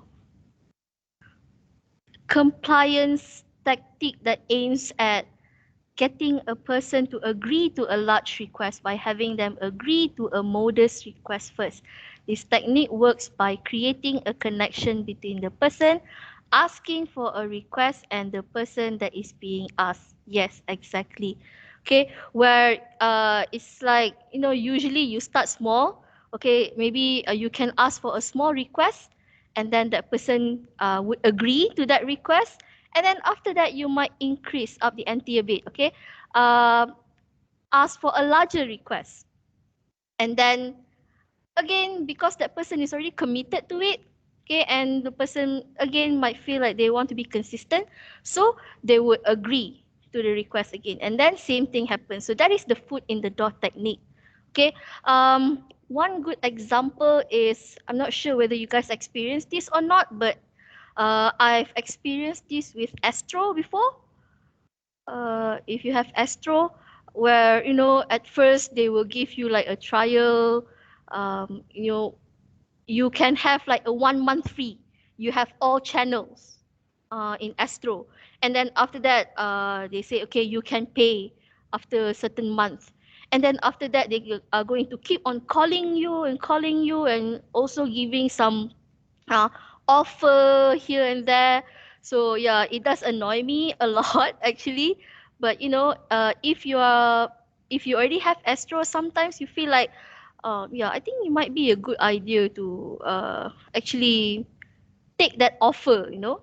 And one more thing, I think, uh, do you guys have gym membership, or like you have a member, I know, not a member, like you go to a spa, where sometimes they will give you an offer first. Okay, at first you have like a 3 times session for a spa, and then after that you feel like, oh, this is nice. Okay, so then they would persuade you to uh, take this particular session.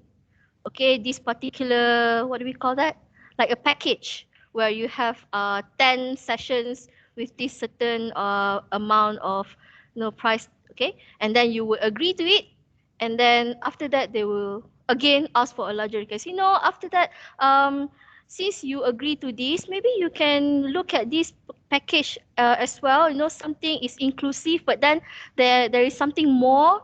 Okay, so that's how they persuade their customers to actually buy their products. Yeah, facial places are always like that. Insurance also. I've not had an experience with insurance calling me before, but I'm guessing it's like Astro, right? Where they keep on calling you over and over until you agree. Okay, so yeah, that's one. Um, Rina, do you have anything to share on this? Can I say signing up for a credit card is part of it? When you go Uh, to a shopping complex and then they'll be having a booth there and they'll say, sign up for free, you will get this free gift. And then when you sign up, you get the free card and then you yes, have to use it. yes, Right? yes. So, yeah, that's how you get our commitment and our money, Yep, isn't that's. it? I know about when you bump your little toe on the door hurts a lot. Looks like I misunderstood. Okay, my case is 7-Eleven. 7-Eleven? You mean they call you? No, Or they? it's the 7-Eleven at the campus over here lah.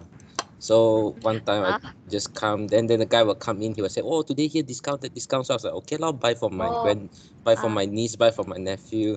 And after that, he he will. Then I gave. Then we got his WhatsApp, so he'll WhatsApp me like what promotion. Then when I go in, then ah, I just want to buy. Let's say my I just want to buy like a simple drink. Then he'll come and bring me to the chocolate section. This got promotion here, there. Then sort of put the so dough in yeah. one time. Yeah, something like that. Sometimes it's a bit annoying, but then because you have already started accepting in the first place, you're you said okay to them. So after Yeah. that, you might feel bad if you don't agree to their next offer. Correct, Okay. correct. Yeah, so I do really understand that. Yeah. So I'll buy the chocolate, then I'll come up here and I'll give to my colleague lah, like Dr. Haja. I'll say, share the burden with me, eat some chocolate. Oh, too bad. I should be one of your colleagues then. How is that a burden? It's not a To burden. You're And getting the get free free calories there. chocolate. chocolate. The calories. Okay, oh, I think you guys are the type of people who Okay, are okay. counting calories. Our department is not looking at calories at all. So we are happy to get chocolate. Yeah. Uh, that's so Okay. nice. Yes, and my PL persuaded me to buy. Ah, okay. No wonder. Wow, now that I think about it, you guys have 7-Eleven in your campus. That's nice. We don't have it, unfortunately. Maybe because our Penang campus is small, right? Okay. So another example that I can think of in terms of uh, teaching, right? Where being a teacher, you have to be passionate, so you have to be committed to it. So, for example, like the issue of flip learning, where it's really hard for students to actually um, how to say apply this flip learning technique where I think most of you might be familiar with flip learning where we give them all the notes and all the materials beforehand so they do their own learning and then when they come to class we can focus more on uh, applying it rather than teaching them in class, right? So if let's say this particular lecture, okay, let's say for example me, okay, I plan to start doing flip learning with my students, okay, so you can't just start right away, right? You have to start small. Okay, so my suggestion would be if you plan to do something, you plan to persuade your students to do something, then you can start small. Maybe you can start with I don't know, giving them a question to think of. Okay, before they come to class, okay, think of the answer to a question. And then next class, maybe give them like a paragraph of notes, okay, and then let them read. And then when you come to class, and then you ask them questions. And then after that, maybe next few days, next session, maybe you want to give them 1 page, and then 2, 3 pages. Okay, but maybe with this small act it can help. Okay, after that, okay, but then you have to be consistent, of course. You can't just try one time and then after that it didn't work and then you just give up. No, okay, you have to keep on um keep the consistency. Okay, and then after that, maybe once I'm done with my students, then probably I can persuade Rina to use that kind of technique also in her class. And then after that, in the end, I think most of the students will be able to get familiar with the flip learning technique. Okay, so that's just an example of mine, like when it comes to teaching. So I think maybe for you guys also, you have your own way of teaching. Okay, and then probably there are some things that you can try with them. So start small, and then we can use the foot on the door technique. Okay, where after that you persuade them larger and larger requests. Okay, but still back to square one. Need to explain from the beginning. Yeah, it's easier to resist in the beginning than at the end. Yep, exactly. That is correct. Okay. So, yep, so that's our consistency and commitment. The third one we have is social proof. Okay, idea that one, okay, let me check. Okay, idea that one way we can make good decisions is to see what those around us or like us are doing in that situation. So it's basically looking at what people around us are doing. Okay, that's why it's called social proof. Relies on numbers actually. Okay, where for example, like if there is something that a lot of people are doing, then maybe that's the correct way.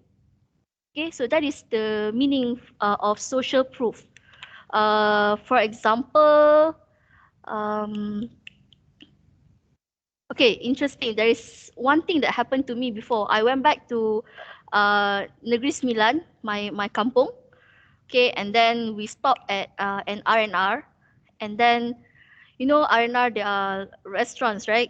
Okay, so we actually went there, and then there was one restaurant. Do we call it restaurant? Shop. Okay, there is one shop there where they sell a lot of dishes, but there is no line there at all. Nobody actually queue up to that shop. But then the shop next to it, there were a lot of people in line. So my mom and I were like thinking, okay, so where do we want to go and eat? Where do we want to go and eat? So the one with no line or the one with a lot of people in the line? So I'm curious, what is your answer? Which one would you guys choose actually? I will go with the one with the long line. I don't mind waiting. There must be a reason why there's a long line. Okay. If I'm not rushing, yeah. If I'm rushing, of course, I got no choice but to go to the empty one. But if Okay. I'm not rushing, then I'll just queue up. There must be a reason. Okay, interesting. Yeah. What about the rest of you?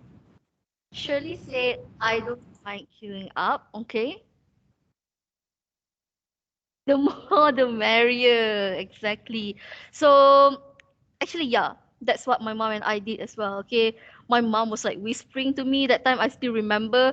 She was like, I think something wrong with this shop. Then we better go and line up there. Maybe the food is not nice, that there is nobody there. But really, there was no one there. Okay, like for Taco Bell. Okay. Can you explain to us a little more, because we don't have Taco Bell here in Penang? Yeah, So unfortunately. That's why I don't know if you noticed, but I was like, uh, blank. we What can't do you relate. mean by Taco There's Bell? there's no Taco Bell here. So you're saying there's a long line for Taco Bell or no line at all? I think there's a long line. Yeah, here the line is super long. Yeah. Ah, So the other shops surrounding it, there are no lines. So that's why you opt for Taco Bell rather than the other shops or other restaurants. here the line is super long. I don't know if you guys know about this. There was a restaurant that went viral a few weeks back, I think, where there was a very long line somewhere in Selangor. Was it like a Philippine restaurant or it's like a fast food franchise? Oh, Jollibee. Jollibee. Yeah, yeah, Yes, yeah, yeah. Jollibee. Yeah. There was a very, very long line.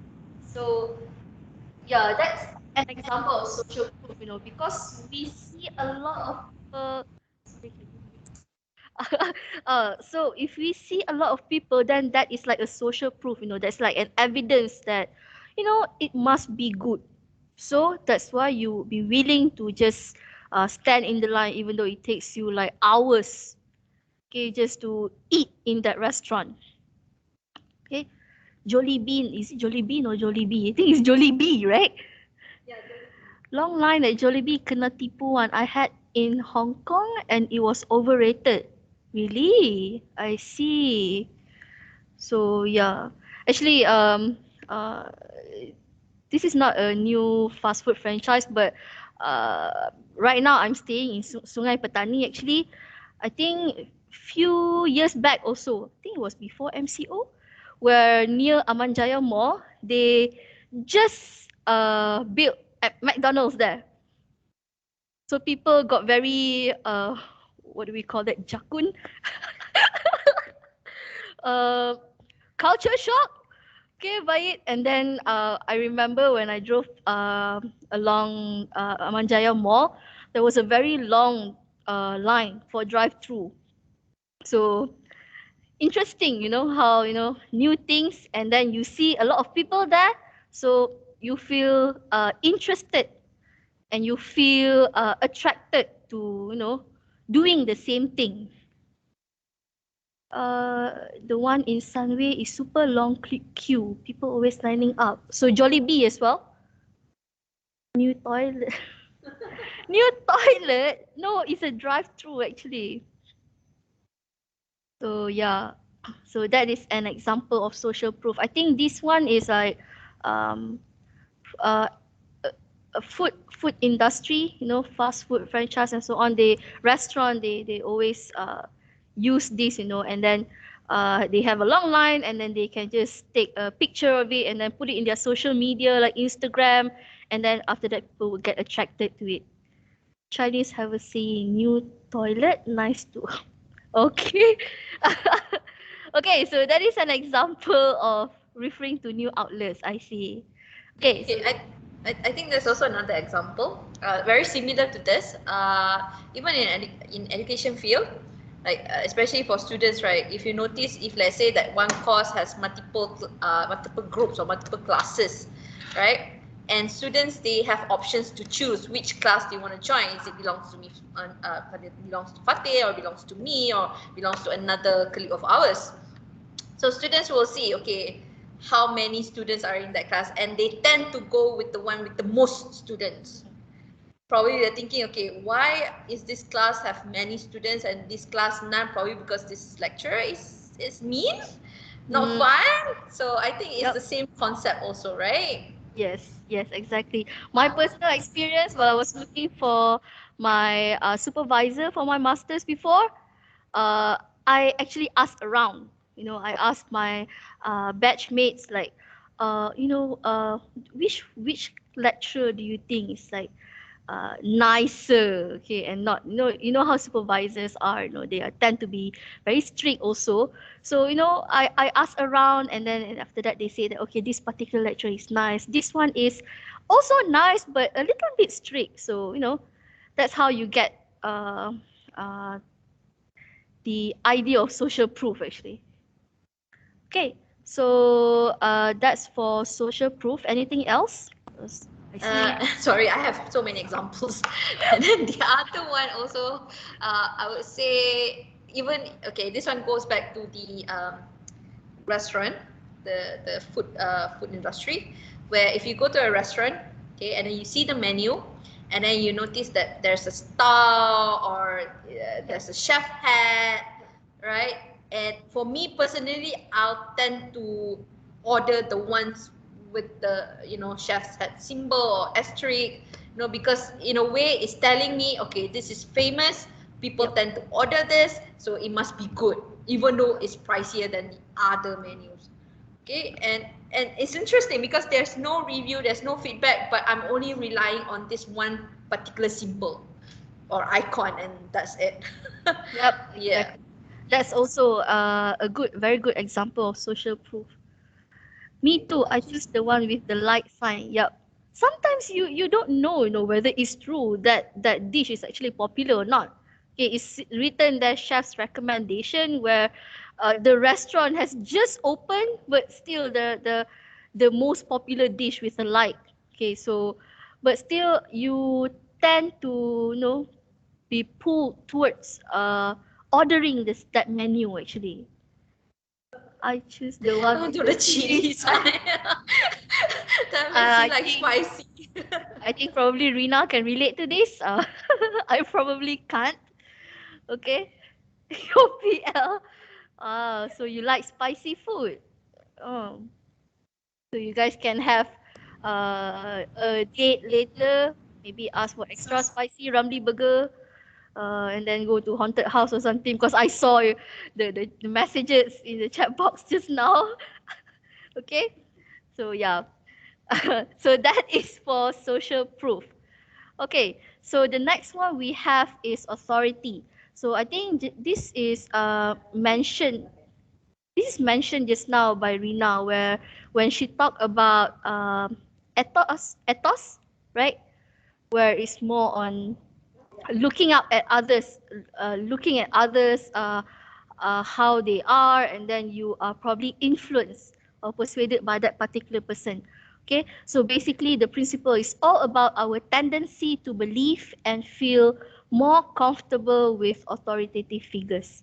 Okay, where people tend to get easily persuaded or listen to advice, suggestions that are given by the experts of that particular area or the authority figures. Okay, so for example, like, okay, let me think of an example. Uh, okay, let me think. Let's say in commercials, like give me an example of commercial, please. Example of a commercial. Even I was struggling just now. yeah, let's just say like Jackie Chan just now for Shopee. Shopee. Yeah, so if you look up to Jackie Chan and then you like Jackie Chan, then probably you'll be more persuaded to, go to the Shopee website. Yep, thanks again, Dr. Siti, active like Zijia, drinking 100 plus and so on. Okay. When we discuss about this, Rina actually gave a great example actually, which I think I would like to share to you guys. Assuming that you are trying to cross the road, okay, and then there was a what do you call that? A sign, a stop sign, right? Okay, so you're not allowed to cross. Sorry, not traffic light, a stop sign before you cross the road, not drive. Simple crossing, zebra crossing. Okay.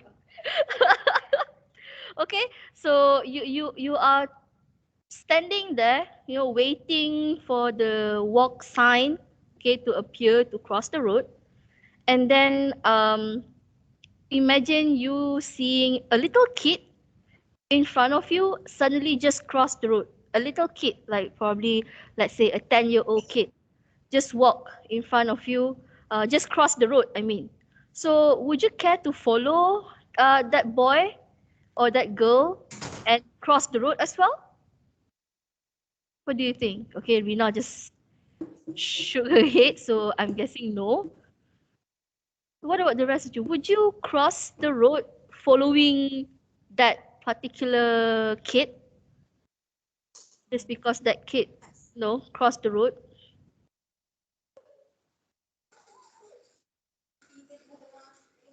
If it's me, of course, I would say no. Okay, because uh, no, I won't. I'll stop the child. Okay, that's interesting.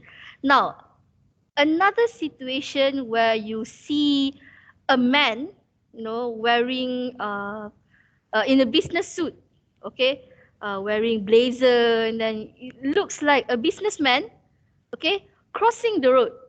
So, do you think you will follow or will you just stand there? If handsome, then I'll follow. If he's handsome, then you will follow. Okay. Follow all the way back home.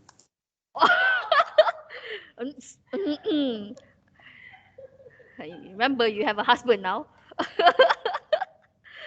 Okay, maybe scammer. No, you won't follow too. Interesting. But assuming the situation where there is a little boy and then there is one who looks executive.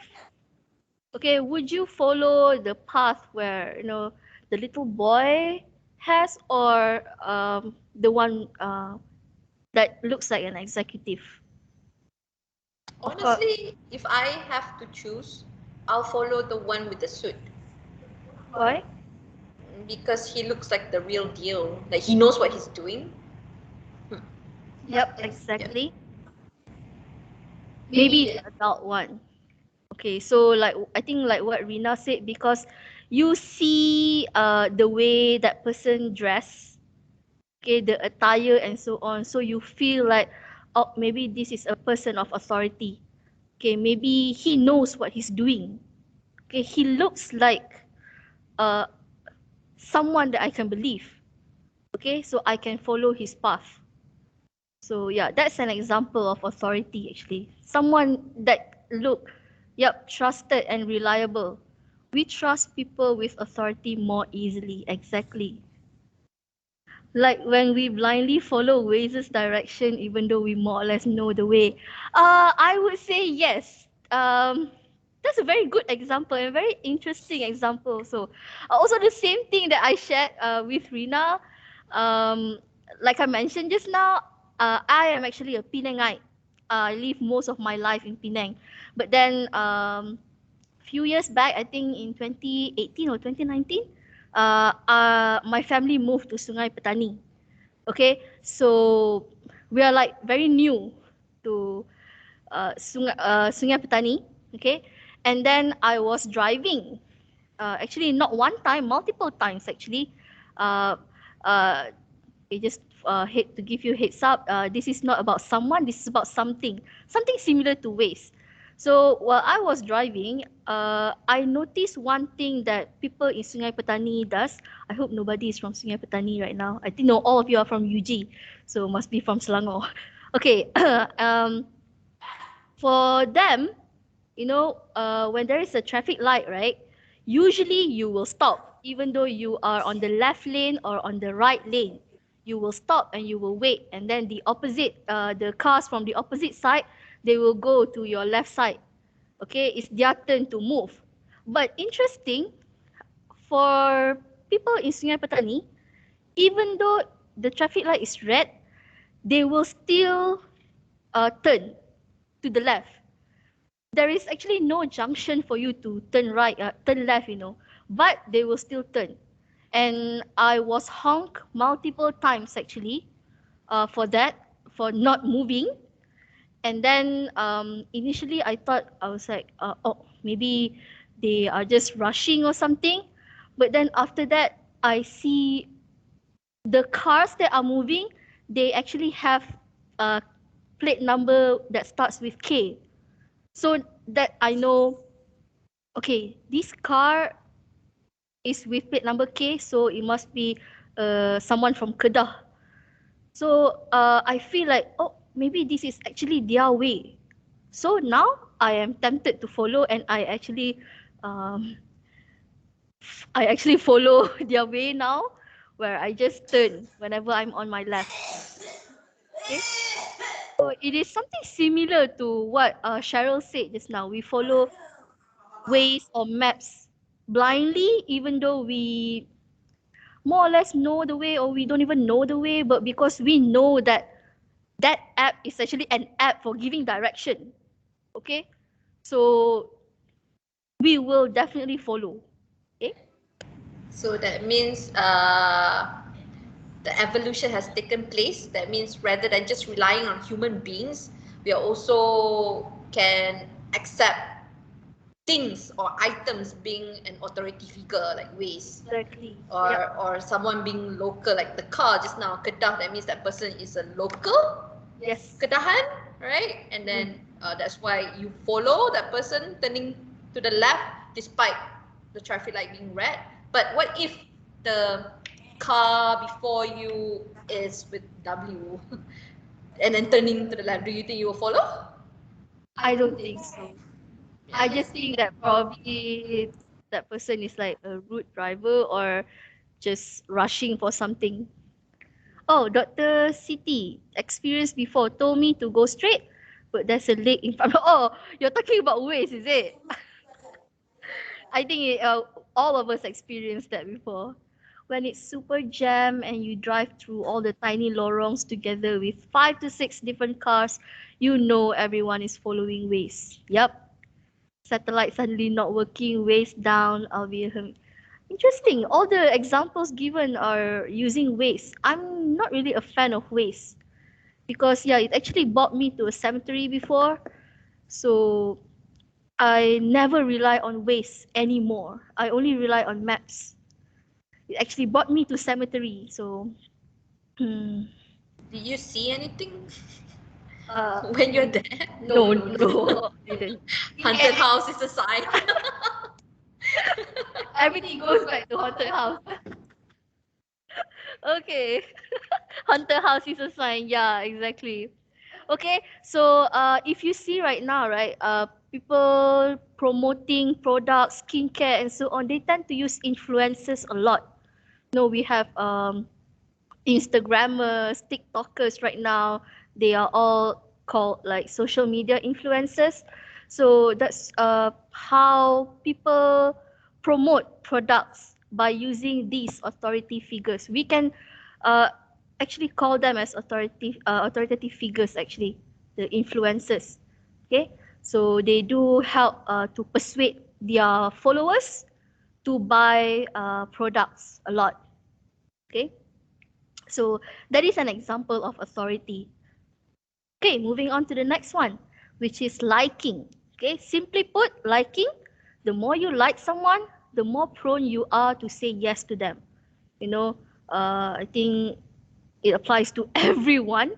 Okay, if let's say you have a crush on someone, for example, Okay, and then that your crush said, hi, can you just please go and get buy me a mineral water?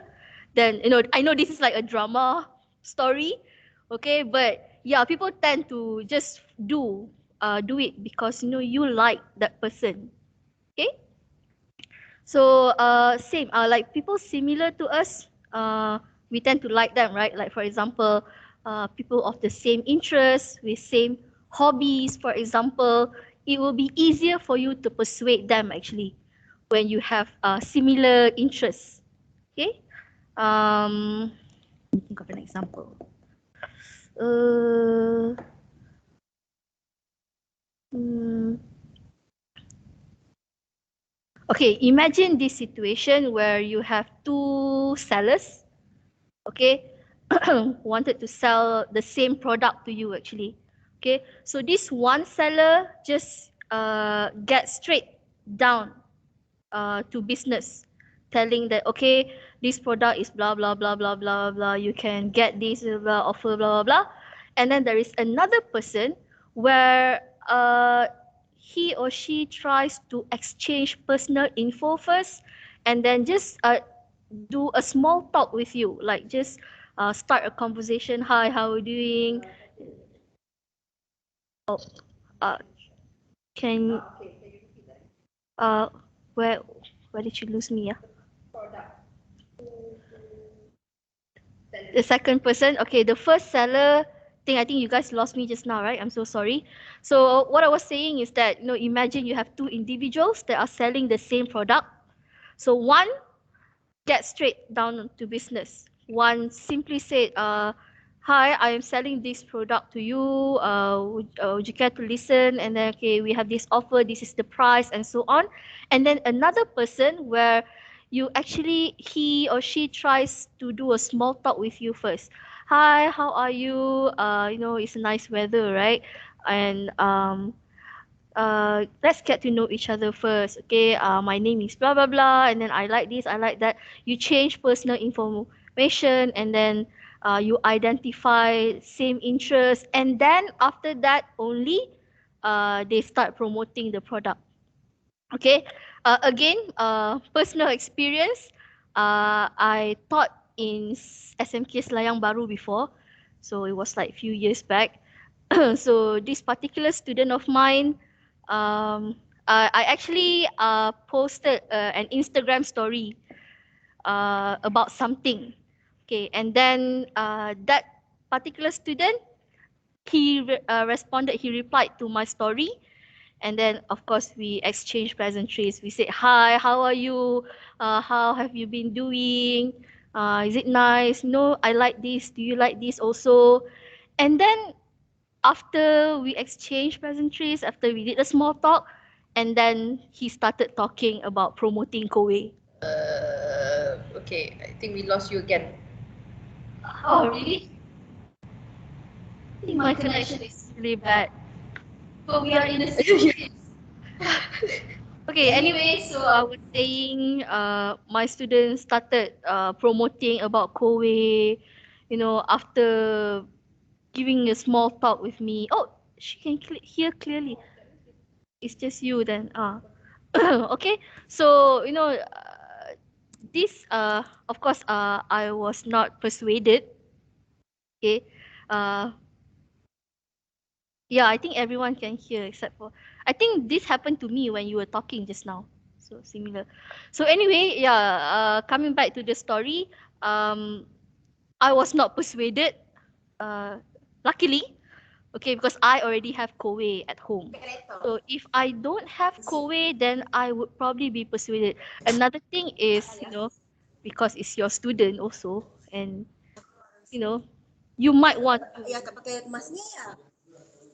uh what is it? You might want to, support your student. So yeah, that's one thing. Liking. Uh any example from you, Rina? For me, I always at the beginning of the semester when I am with the new group of students, I usually try to build a rapport with them to make sure that they like me. so that throughout the semester, when I ask them to do something, they will respond to it well because they like me. So yeah, I think that applies to liking, right? Yep. Building a rapport is like really good, you know. You need that with your students actually. So yep, that's also an example of liking. When they like you, then they will tend to enjoy your class more, and then they will focus on your lessons more, and they will be willing to come to your class rather than being forced or feeling forced to come to your class. Okay? Applicable to colleagues as well. Care to elaborate? Yeah, I mean, be nice to your colleagues, and then if you ask for their help, and then they will say yes, and assist you or teach you something or share with you something. So it's how say uh, what's that word? I can't think of that word. Uh, it's good to be nice to a person. Yep, Yeah. exactly. Okay, so let's move on. That's liking. We have two more, I think. The number 6 is scarcity. Scarcity means uh things that are limited. Okay, so basically people want things that are limited. Okay, when you know that that is a limited edition sneakers, okay, then you will be prone to thinking of buying it actually. Okay, uh, am I right? Have you had the experience before? You guys also? Have you had the experience where something is limited edition and then you really like that brand, so you are persuaded. But who knows? Maybe it's actually not limited edition, but they just use that kind of like technique, to persuade others to buy more. iPhone. I'm not an iPhone user, so I think one that we can relate is Agoda. Sometimes when you just browse to see, hotels or yep, a place to, stay for a while, and then you see it's mentioned there, 5 rooms left, or 27 people are viewing this, and then 1 room left. So you feel like, oh, okay, I need to book now yep, before, it's gone. So yep, I think, exactly. hmm, That's a good example also. Agoda website. I think like Shopee also they do they offer limited things? Mm, they they don't are offer actually. limited things, they only offer limited time. Ah, Fridge. but there are certain items that are limited, right? So like a certain piece of clothing is, and then it will say that there is only one item available, so you will be inclined to ordering it at that moment itself. Yeah, flash sale, Lazada.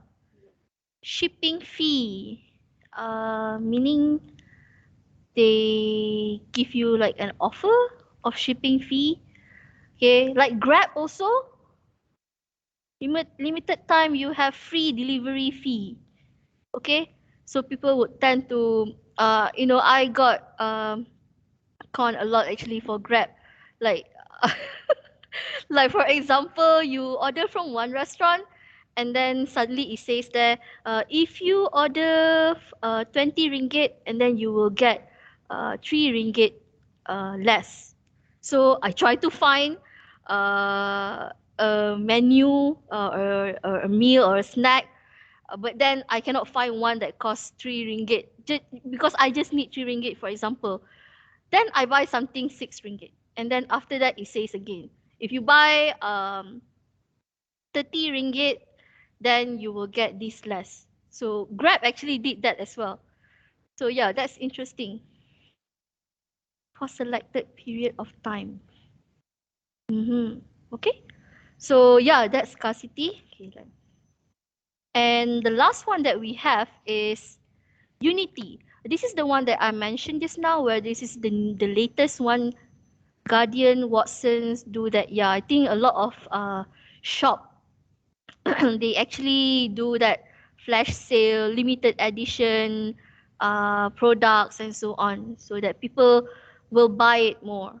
Okay, so yeah, coming back to this unity, the last one, the seventh principle, it's basically about the sense of belonging. Okay, where uh, you it's like your need to be in a part of group or community that are the same as you. Okay, like you categorize yourself, like for example, these people are I would say colleagues of KDU, for example, colleagues of I don't know, Segi College. I cannot think of a name actually right now. Okay, or maybe just your friends. Okay, you and your clique. Okay, so you have a sense of unity, a sense of belonging. So when you have the sense of unity, it will be easier for you to persuade someone. Okay, it's like it actually goes hand in hand with liking actually. Okay, you are together, united, and then you, of course, you also like that person. So like I said, it'll be easier for you to persuade. Okay, example. Let me think of an example. I think it's a good thing if you want to apply in a classroom, right? If you want to group them into groups, why don't you group them according to what they like? Mm, Probably this one group are the ones that are into online games, and then another group is into superhero movies. Group them according to that, rather than asking them to, oh, okay, go group random. up. So maybe with that, it will help with this unity, the sense of belonging, and then they can work better together, maybe because they have this one thing that they share in common, Yep. right? So same thing also, I think based from my experience when I was in UKM doing my undergrad, I see that there are always, you know, pools of friends, this group of friends that are from Kelantan. All of them are from Kelantan, all these Kelantanese friends. And then you have another group that is, Sabahan. Sabahan, and you have this another group. Yeah. So it's interesting, right? Yeah. Because they can work well. I think they have this what to say, that chemistry between them is even stronger if you just randomly pair them up. So Yep. Agreed. That's a very good example of unity. My experience always have a loner then, so I have to group them. I guess that can't be helped, because some students are just, they just don't want to open their mouth, and then sometimes they are blaming uh, the word. Sometimes they are using the word introverts, where they say that they are introverts. It's really difficult for them to make friends and so on. So I'm always a loner. Can you just put me in a group? So that one it can't be helped. Yeah, but we do have to help them, of course. We need to come up with a way for us to try to persuade them to at least try to approach someone rather than coming to us and then asking us to solve everything. Okay? Yeah. So what would you guys do if you have a loner in your classroom? Would you just ask them to just find their groups on their own, or would you help them to put them in a group? Just curious about, you know. for me, I would say before knowing this unity, this liking, yeah, I'll just randomly group that person, just pair them up with the least number of people in the group. But now knowing this unity, this belonging thing, I would say probably I mean, I probably in the future will apply this and ask what is their interest. I'm pretty sure they must have something that they like, and try to match it with some other people. Yep. Like for example, currently I'm teaching the course holistic personal development for diploma students. So they are supposed to complete a project, a 12-week project, where they have to raise awareness on a certain issue. Okay, so what I did was I did not randomly put them in groups. So similar thing to what Rina said, I asked them to be in a group with the same program. For example, diploma in culinary arts. So you guys, how many of you? 12 of you. So you can divide yourself into two groups, okay, where they have the same or similar interests. So that way they can discuss better and then they can come up with an idea where uh, something that is related to culinary arts. Okay, what is it that we want to raise awareness on this? Is there any problem in the field of culinary arts? Okay, maybe we can raise awareness on this. Okay, so yeah, this is an example of unity also. When they know that they are of similar interests, then they would probably work better. Okay, so that's for unity. So there we have it, all 7 principles of persuasion. We have reciprocity, commitment, and consistency. We have unity, liking. What else? Authority. Okay, and then we have liking, and also another one. What is another one? Yeah, scarcity, social proof, and scarcity. Okay. So, any question on this? No, I hope you can try to apply these 7 principles if you want to plan to persuade someone. Okay, maybe not persuade your students, but think of ways to persuade your husband perhaps, or your mother, your family on something. Okay? My husband likes me, so he always says yes to me. Well, not likes me, he loves me, so he always says Hmm. yes. Okay. I think reciprocity would be good also. Hmm. Maybe I can do that also. I'll probably ask my mom, I do this, then you have to do the same to me, lah, right? Okay, so I think that is all actually, but we do have one activity. Sorry. We do have one activity that we would like you guys to do, uh, where I think we will put you guys in a group, right? I think Rina, only you can do that. I think put them in breakout room. Okay, so we have one thing for you to do, which is this. It's going to be a group activity. Actually, there's not many people, so how many of you? 10 of you. So I think we can just separate you into 3 groups.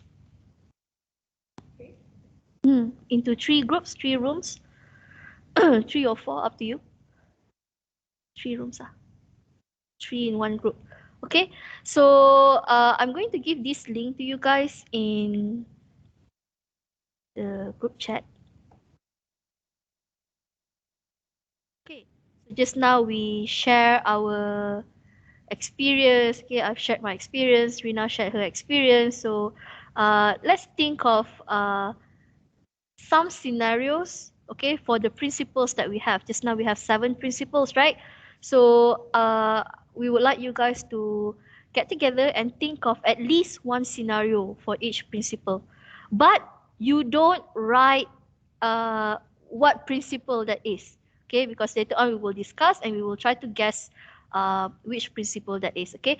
For example, like the situation in a classroom. So the lecturer said, I will be marking your papers throughout this weekend so that you will know your errors and you will be better prepared for the final examination. So the outcome would be students appreciate the lecturer's effort and take initiatives to be more attentive and focused in class. So which principle do you guys think this is?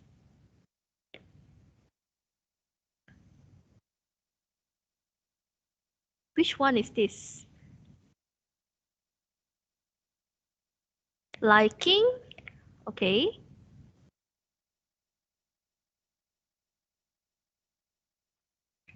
Any other guess?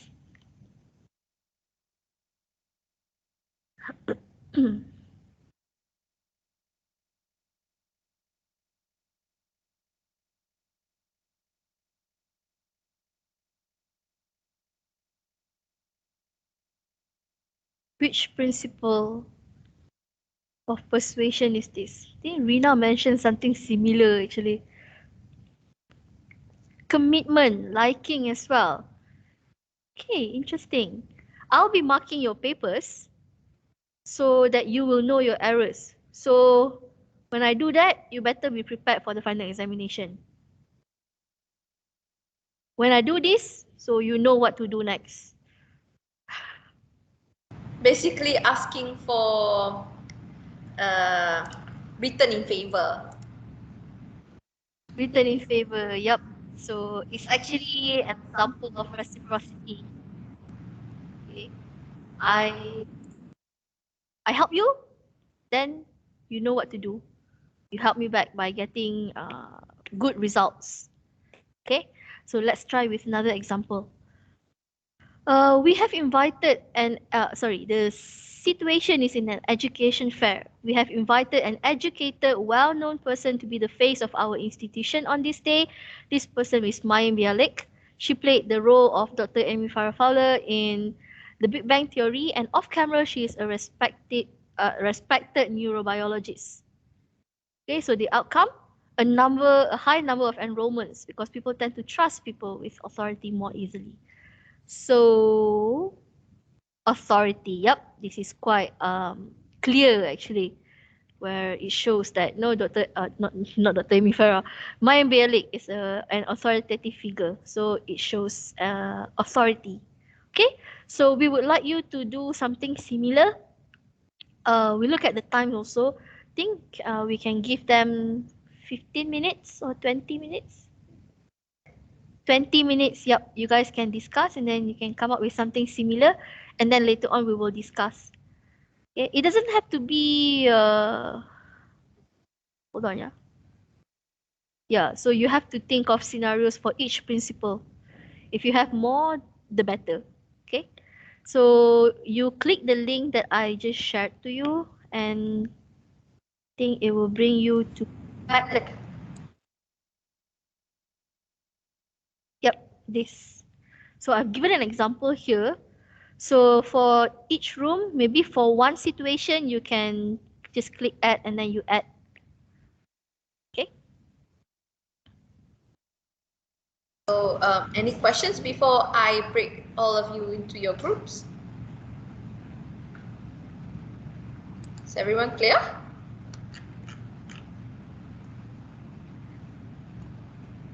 So remember, you don't put the principle in. Okay, this is for the others to guess. All right, let's go. Oh, okay. Okay, so let me break you into your rooms. 3, manually create rooms. I'll probably. That's why I put manually. Ah, Fatir Mirah, no. Sim, Cheryl, Shirley, Susie. Okay, I'm not in. Okay. So assign. Wait, so 3 can 10 of them. 3, 4. 1, 2, 3. Assign room 1. Sorry, 9. 10. Yeah. And then 1, 2, 3. Room 2. 1. Eh? Ah. Unassign. So Never mind, you can randomly assign them. Yeah. I'll leave the room. Okay, done. Assign. Okay, see you guys in a while.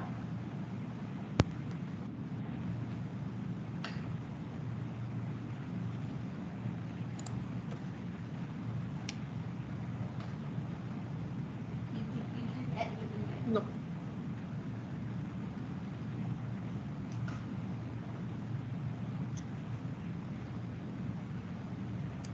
Lambat sangat. Very slow. Line here. Our connection here is quite bad. Okay, they're leaving already. They're going in, right? I don't know. I cannot go to any room. Ah, yeah. Tinggal Hazim je. Everyone has left except for Hazim. Yep.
Rina, you there? Rina, you there?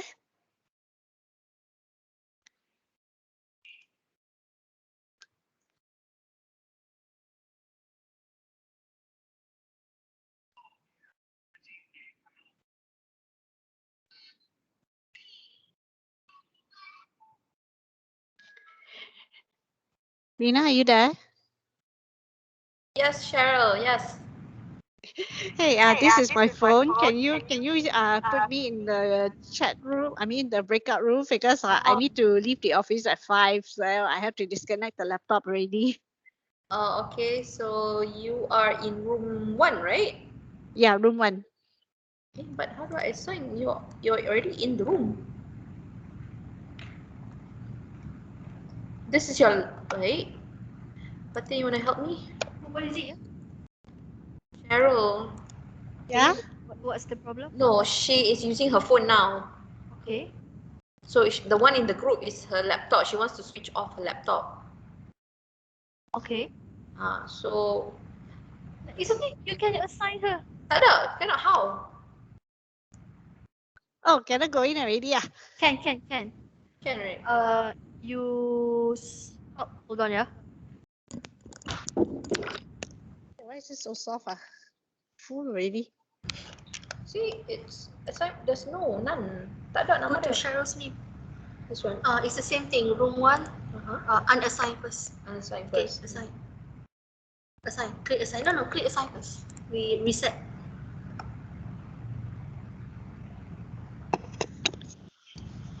Going back, Cheryl. 5 o'clock. Oops, I think she can't hear me. Can. I'm mute. She can hear you. Sekejap Cheryl. It's loading. It's quite Slow, very slow. Okay, so Okay, now you assign her sign back. again. Ah. Cheryl. Sign. Because her email address is the same, I think. Oh. Okay, I'm gonna drop the laptop one. Hang on. Okay.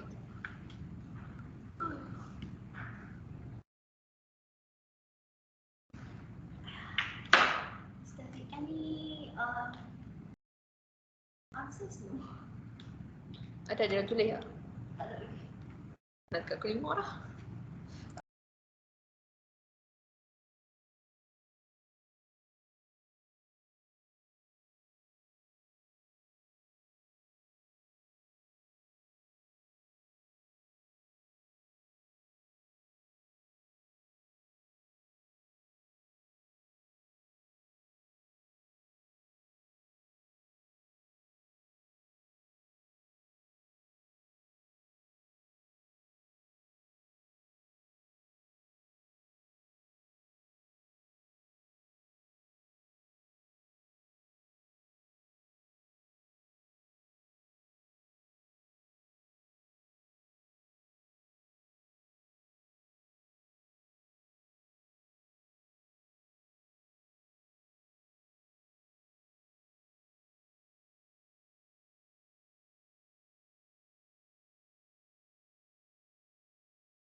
During dinner.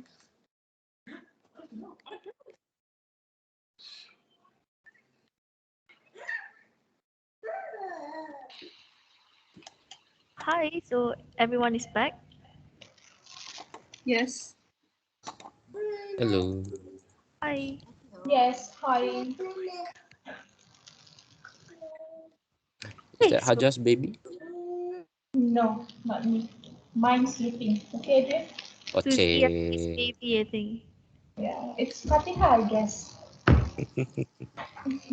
Everyone. Yeah, sorry, forgot to mute. It's okay. I have no baby yet, so I can't relate. If let's say you're in my class, then you only hear my cats. Okay, with an Mm. emphasis on the S. Yeah, my cats Cats. meowing Cats. in the Cats are also your background. babies in a way. Yeah, scratching my bedroom door Mm. That's cute. to get into my room. Okay, so anyway, we can just discuss the points that we have. I see that you guys managed to give a few. Okay, so let's have a look. I think the example given, we have already discussed the answer for that. Okay, so let's look at the one for room one. From room one, I mean. Situation is makan. There is one foreigner in my department. During office dinner, everyone talks in English. Outcome, she understands all the conversation. Ah, interesting. So can you guys, okay, other than room one, yeah, maybe you guys can guess which principle does this refer to?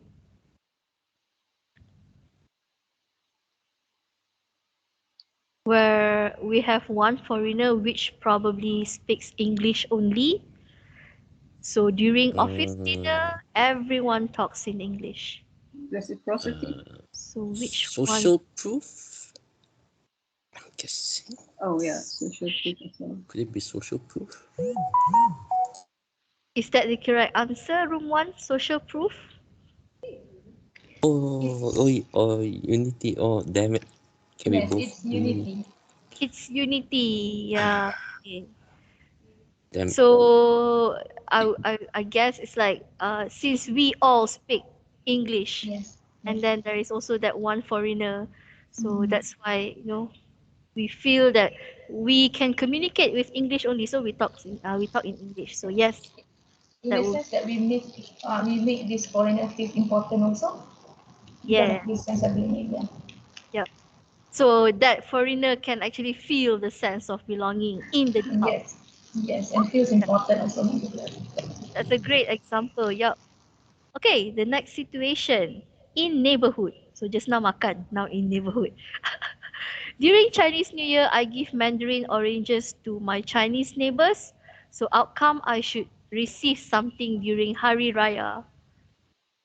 Okay, so which one will this be?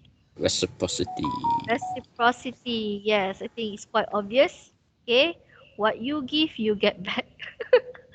Okay, when you give, you should receive something in return. Well, karma is perceived in a negative way, right? But this would be we will look at it in a positive way. Yeah, I'm nice. I'm nice to you. You should be nicer to us. Yeah. So Hajar, I gave you chocolate. Where's my okay. Later. See you Monday. Okay. Yeah, so that 7-Eleven chocolate. Yeah, so yeah, then I guess you guys have to give him chocolate as well, yeah? Maybe something else, maybe not chocolate, because you say it's high calorie, right? So carrots, I guess. Okay. Uh, thank you. So that's reciprocity. The third one, in a campus. As campus opens for physical classes, students get the chance to meet their friends for a long study group or discussion. So the outcome is high motivation to perform better in their studies. Okay, so which principle is this? Commitment, okay. Do we have other answers? To meet everyone's commitment. commitment also. Consistency, commitment.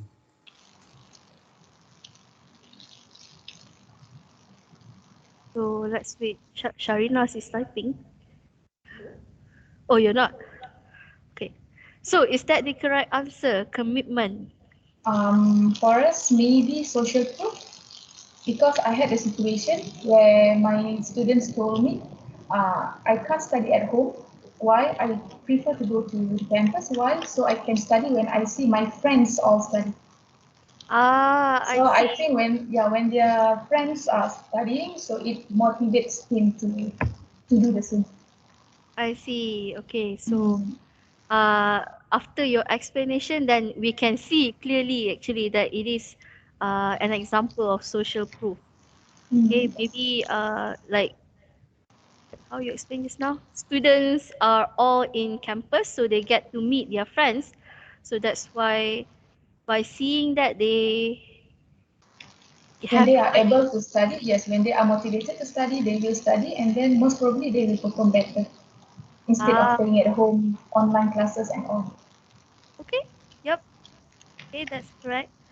Just now, some of you chose commitment. I wonder why you thought of commitment for this situation. Maybe you can explain Because it.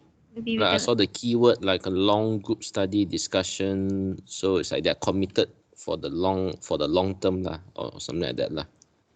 They're Ah, committed to meet up, like every day or every week. yeah. So I think we can apply that into commitment. Okay, maybe not much Yes, on consistency, but commitment. Okay, commitment, social yes, proof correct. and commitment. Exactly. Mhm. Yes. Breaking. Is it our connection?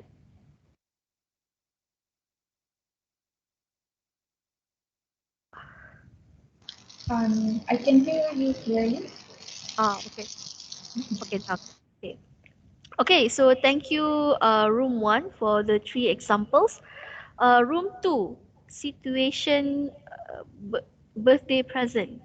I always remember my friend's birthday and give them a gift or a treat since my birthday is around the corner. I expect to get something in return on my birthday. So this would be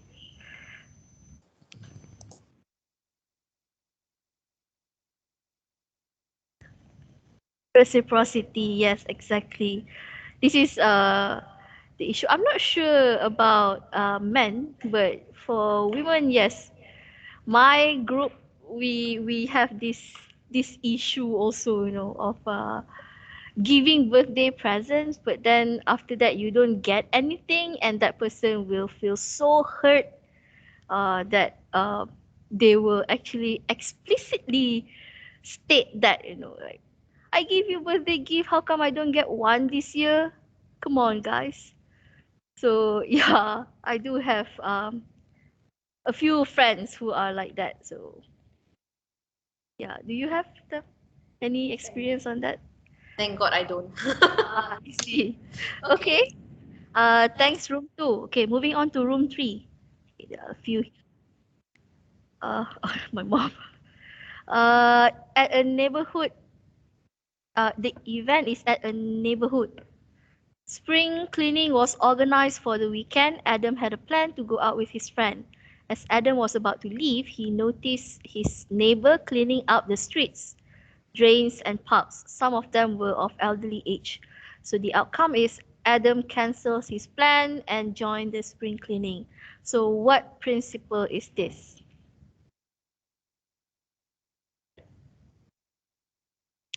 Unity,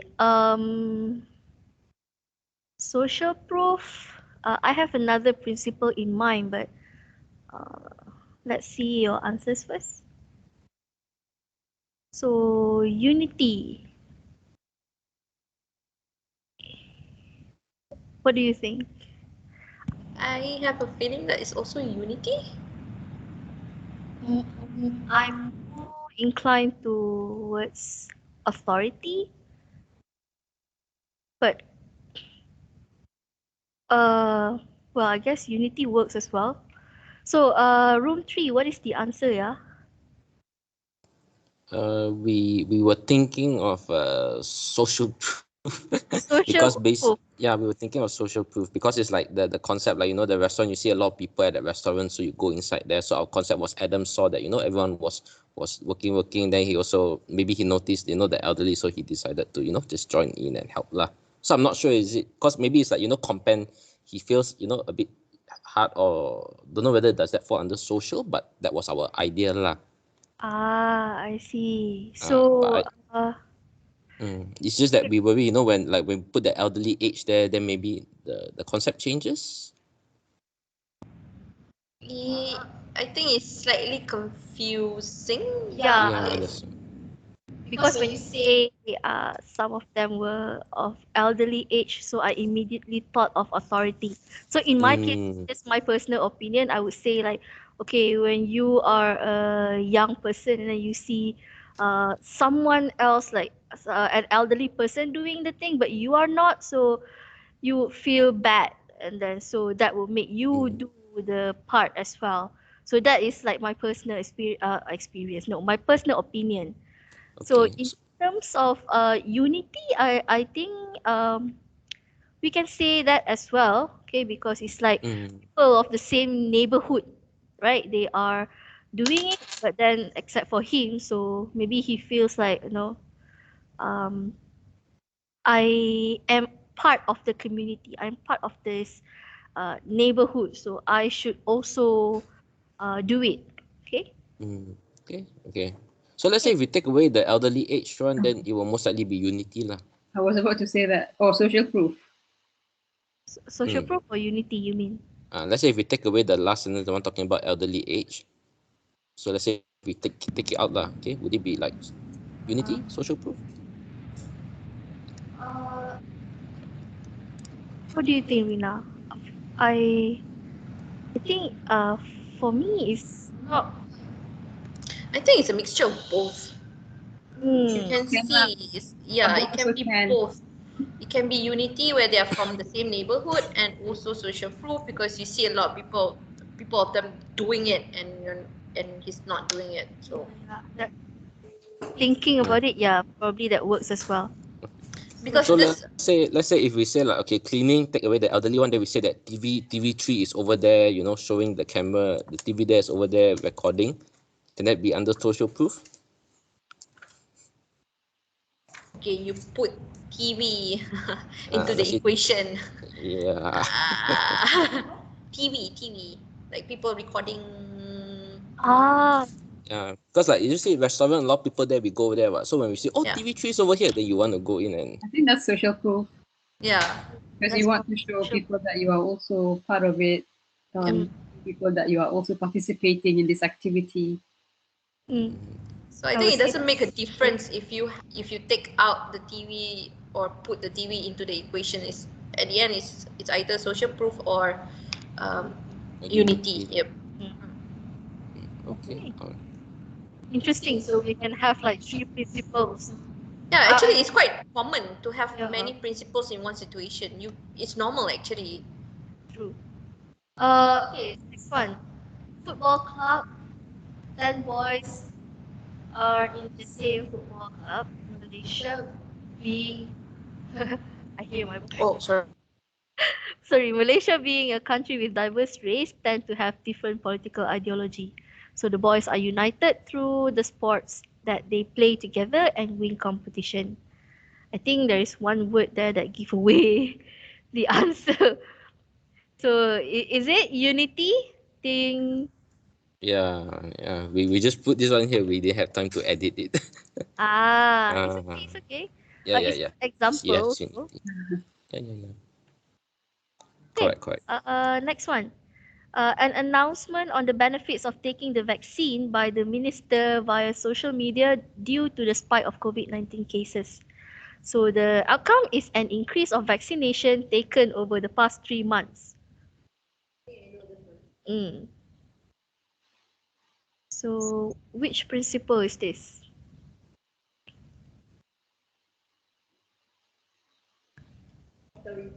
Yes, this is more on authority, right? Where you have someone of a higher position, authoritative figure like the minister, prime minister, like KJ For example, or the Prime Minister himself talks in social media. Okay, so they say, okay, you need to take the vaccine or you need to take the booster, for example. And uh, you being you, being the minions in the country, then you will just follow whatever it is. Okay? But it's so sad. In reality, a lot of them are still, against taking vaccination. Yep. Despite you Yeah. have this authoritative figure telling you this and that. Even So medical. so I guess they need to learn persuasion skills lah. They are not persuasive enough, especially to the elderly people. Like for my relatives, I still have one who has not vaccinated, has not done the first vaccination also until now. And that particular relative of mine managed to get away with it, even though he is like already 60 plus. So yeah, maybe KJ has not enough persuasion skill, persuasive skill. People He are, should attend this training. yeah, yeah, they are just stubborn. It can't be helped. Okay, okay, let's move on. Last one, in a fast food restaurant, KFC introduced Cheezilla to their menu, stated that it will only be available for 1 month. So the outcome, record-breaking sales at most KFC outlets. Okay, so this one would be tak pernah kena takkan tahu apa itu COVID. Yeah. Unless you experience it yourself, then you will probably stay stubborn until the end. Liking.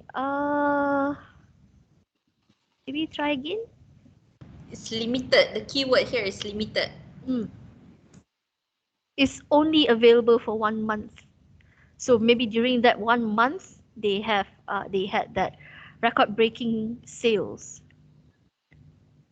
Scarcity, yes, that is correct. So this would be an example of scarcity.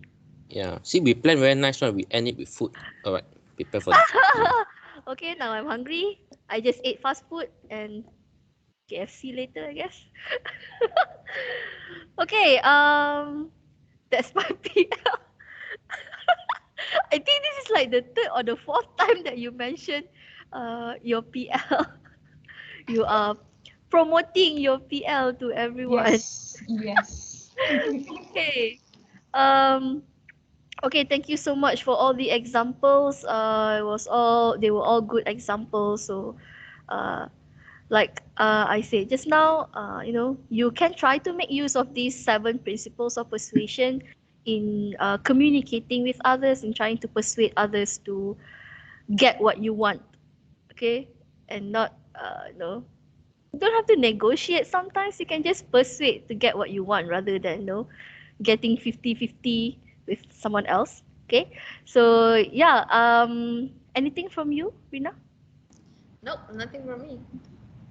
Okay, so if there is nothing from you and nothing from me as well, is there any question on this, or if you have something else to share with us?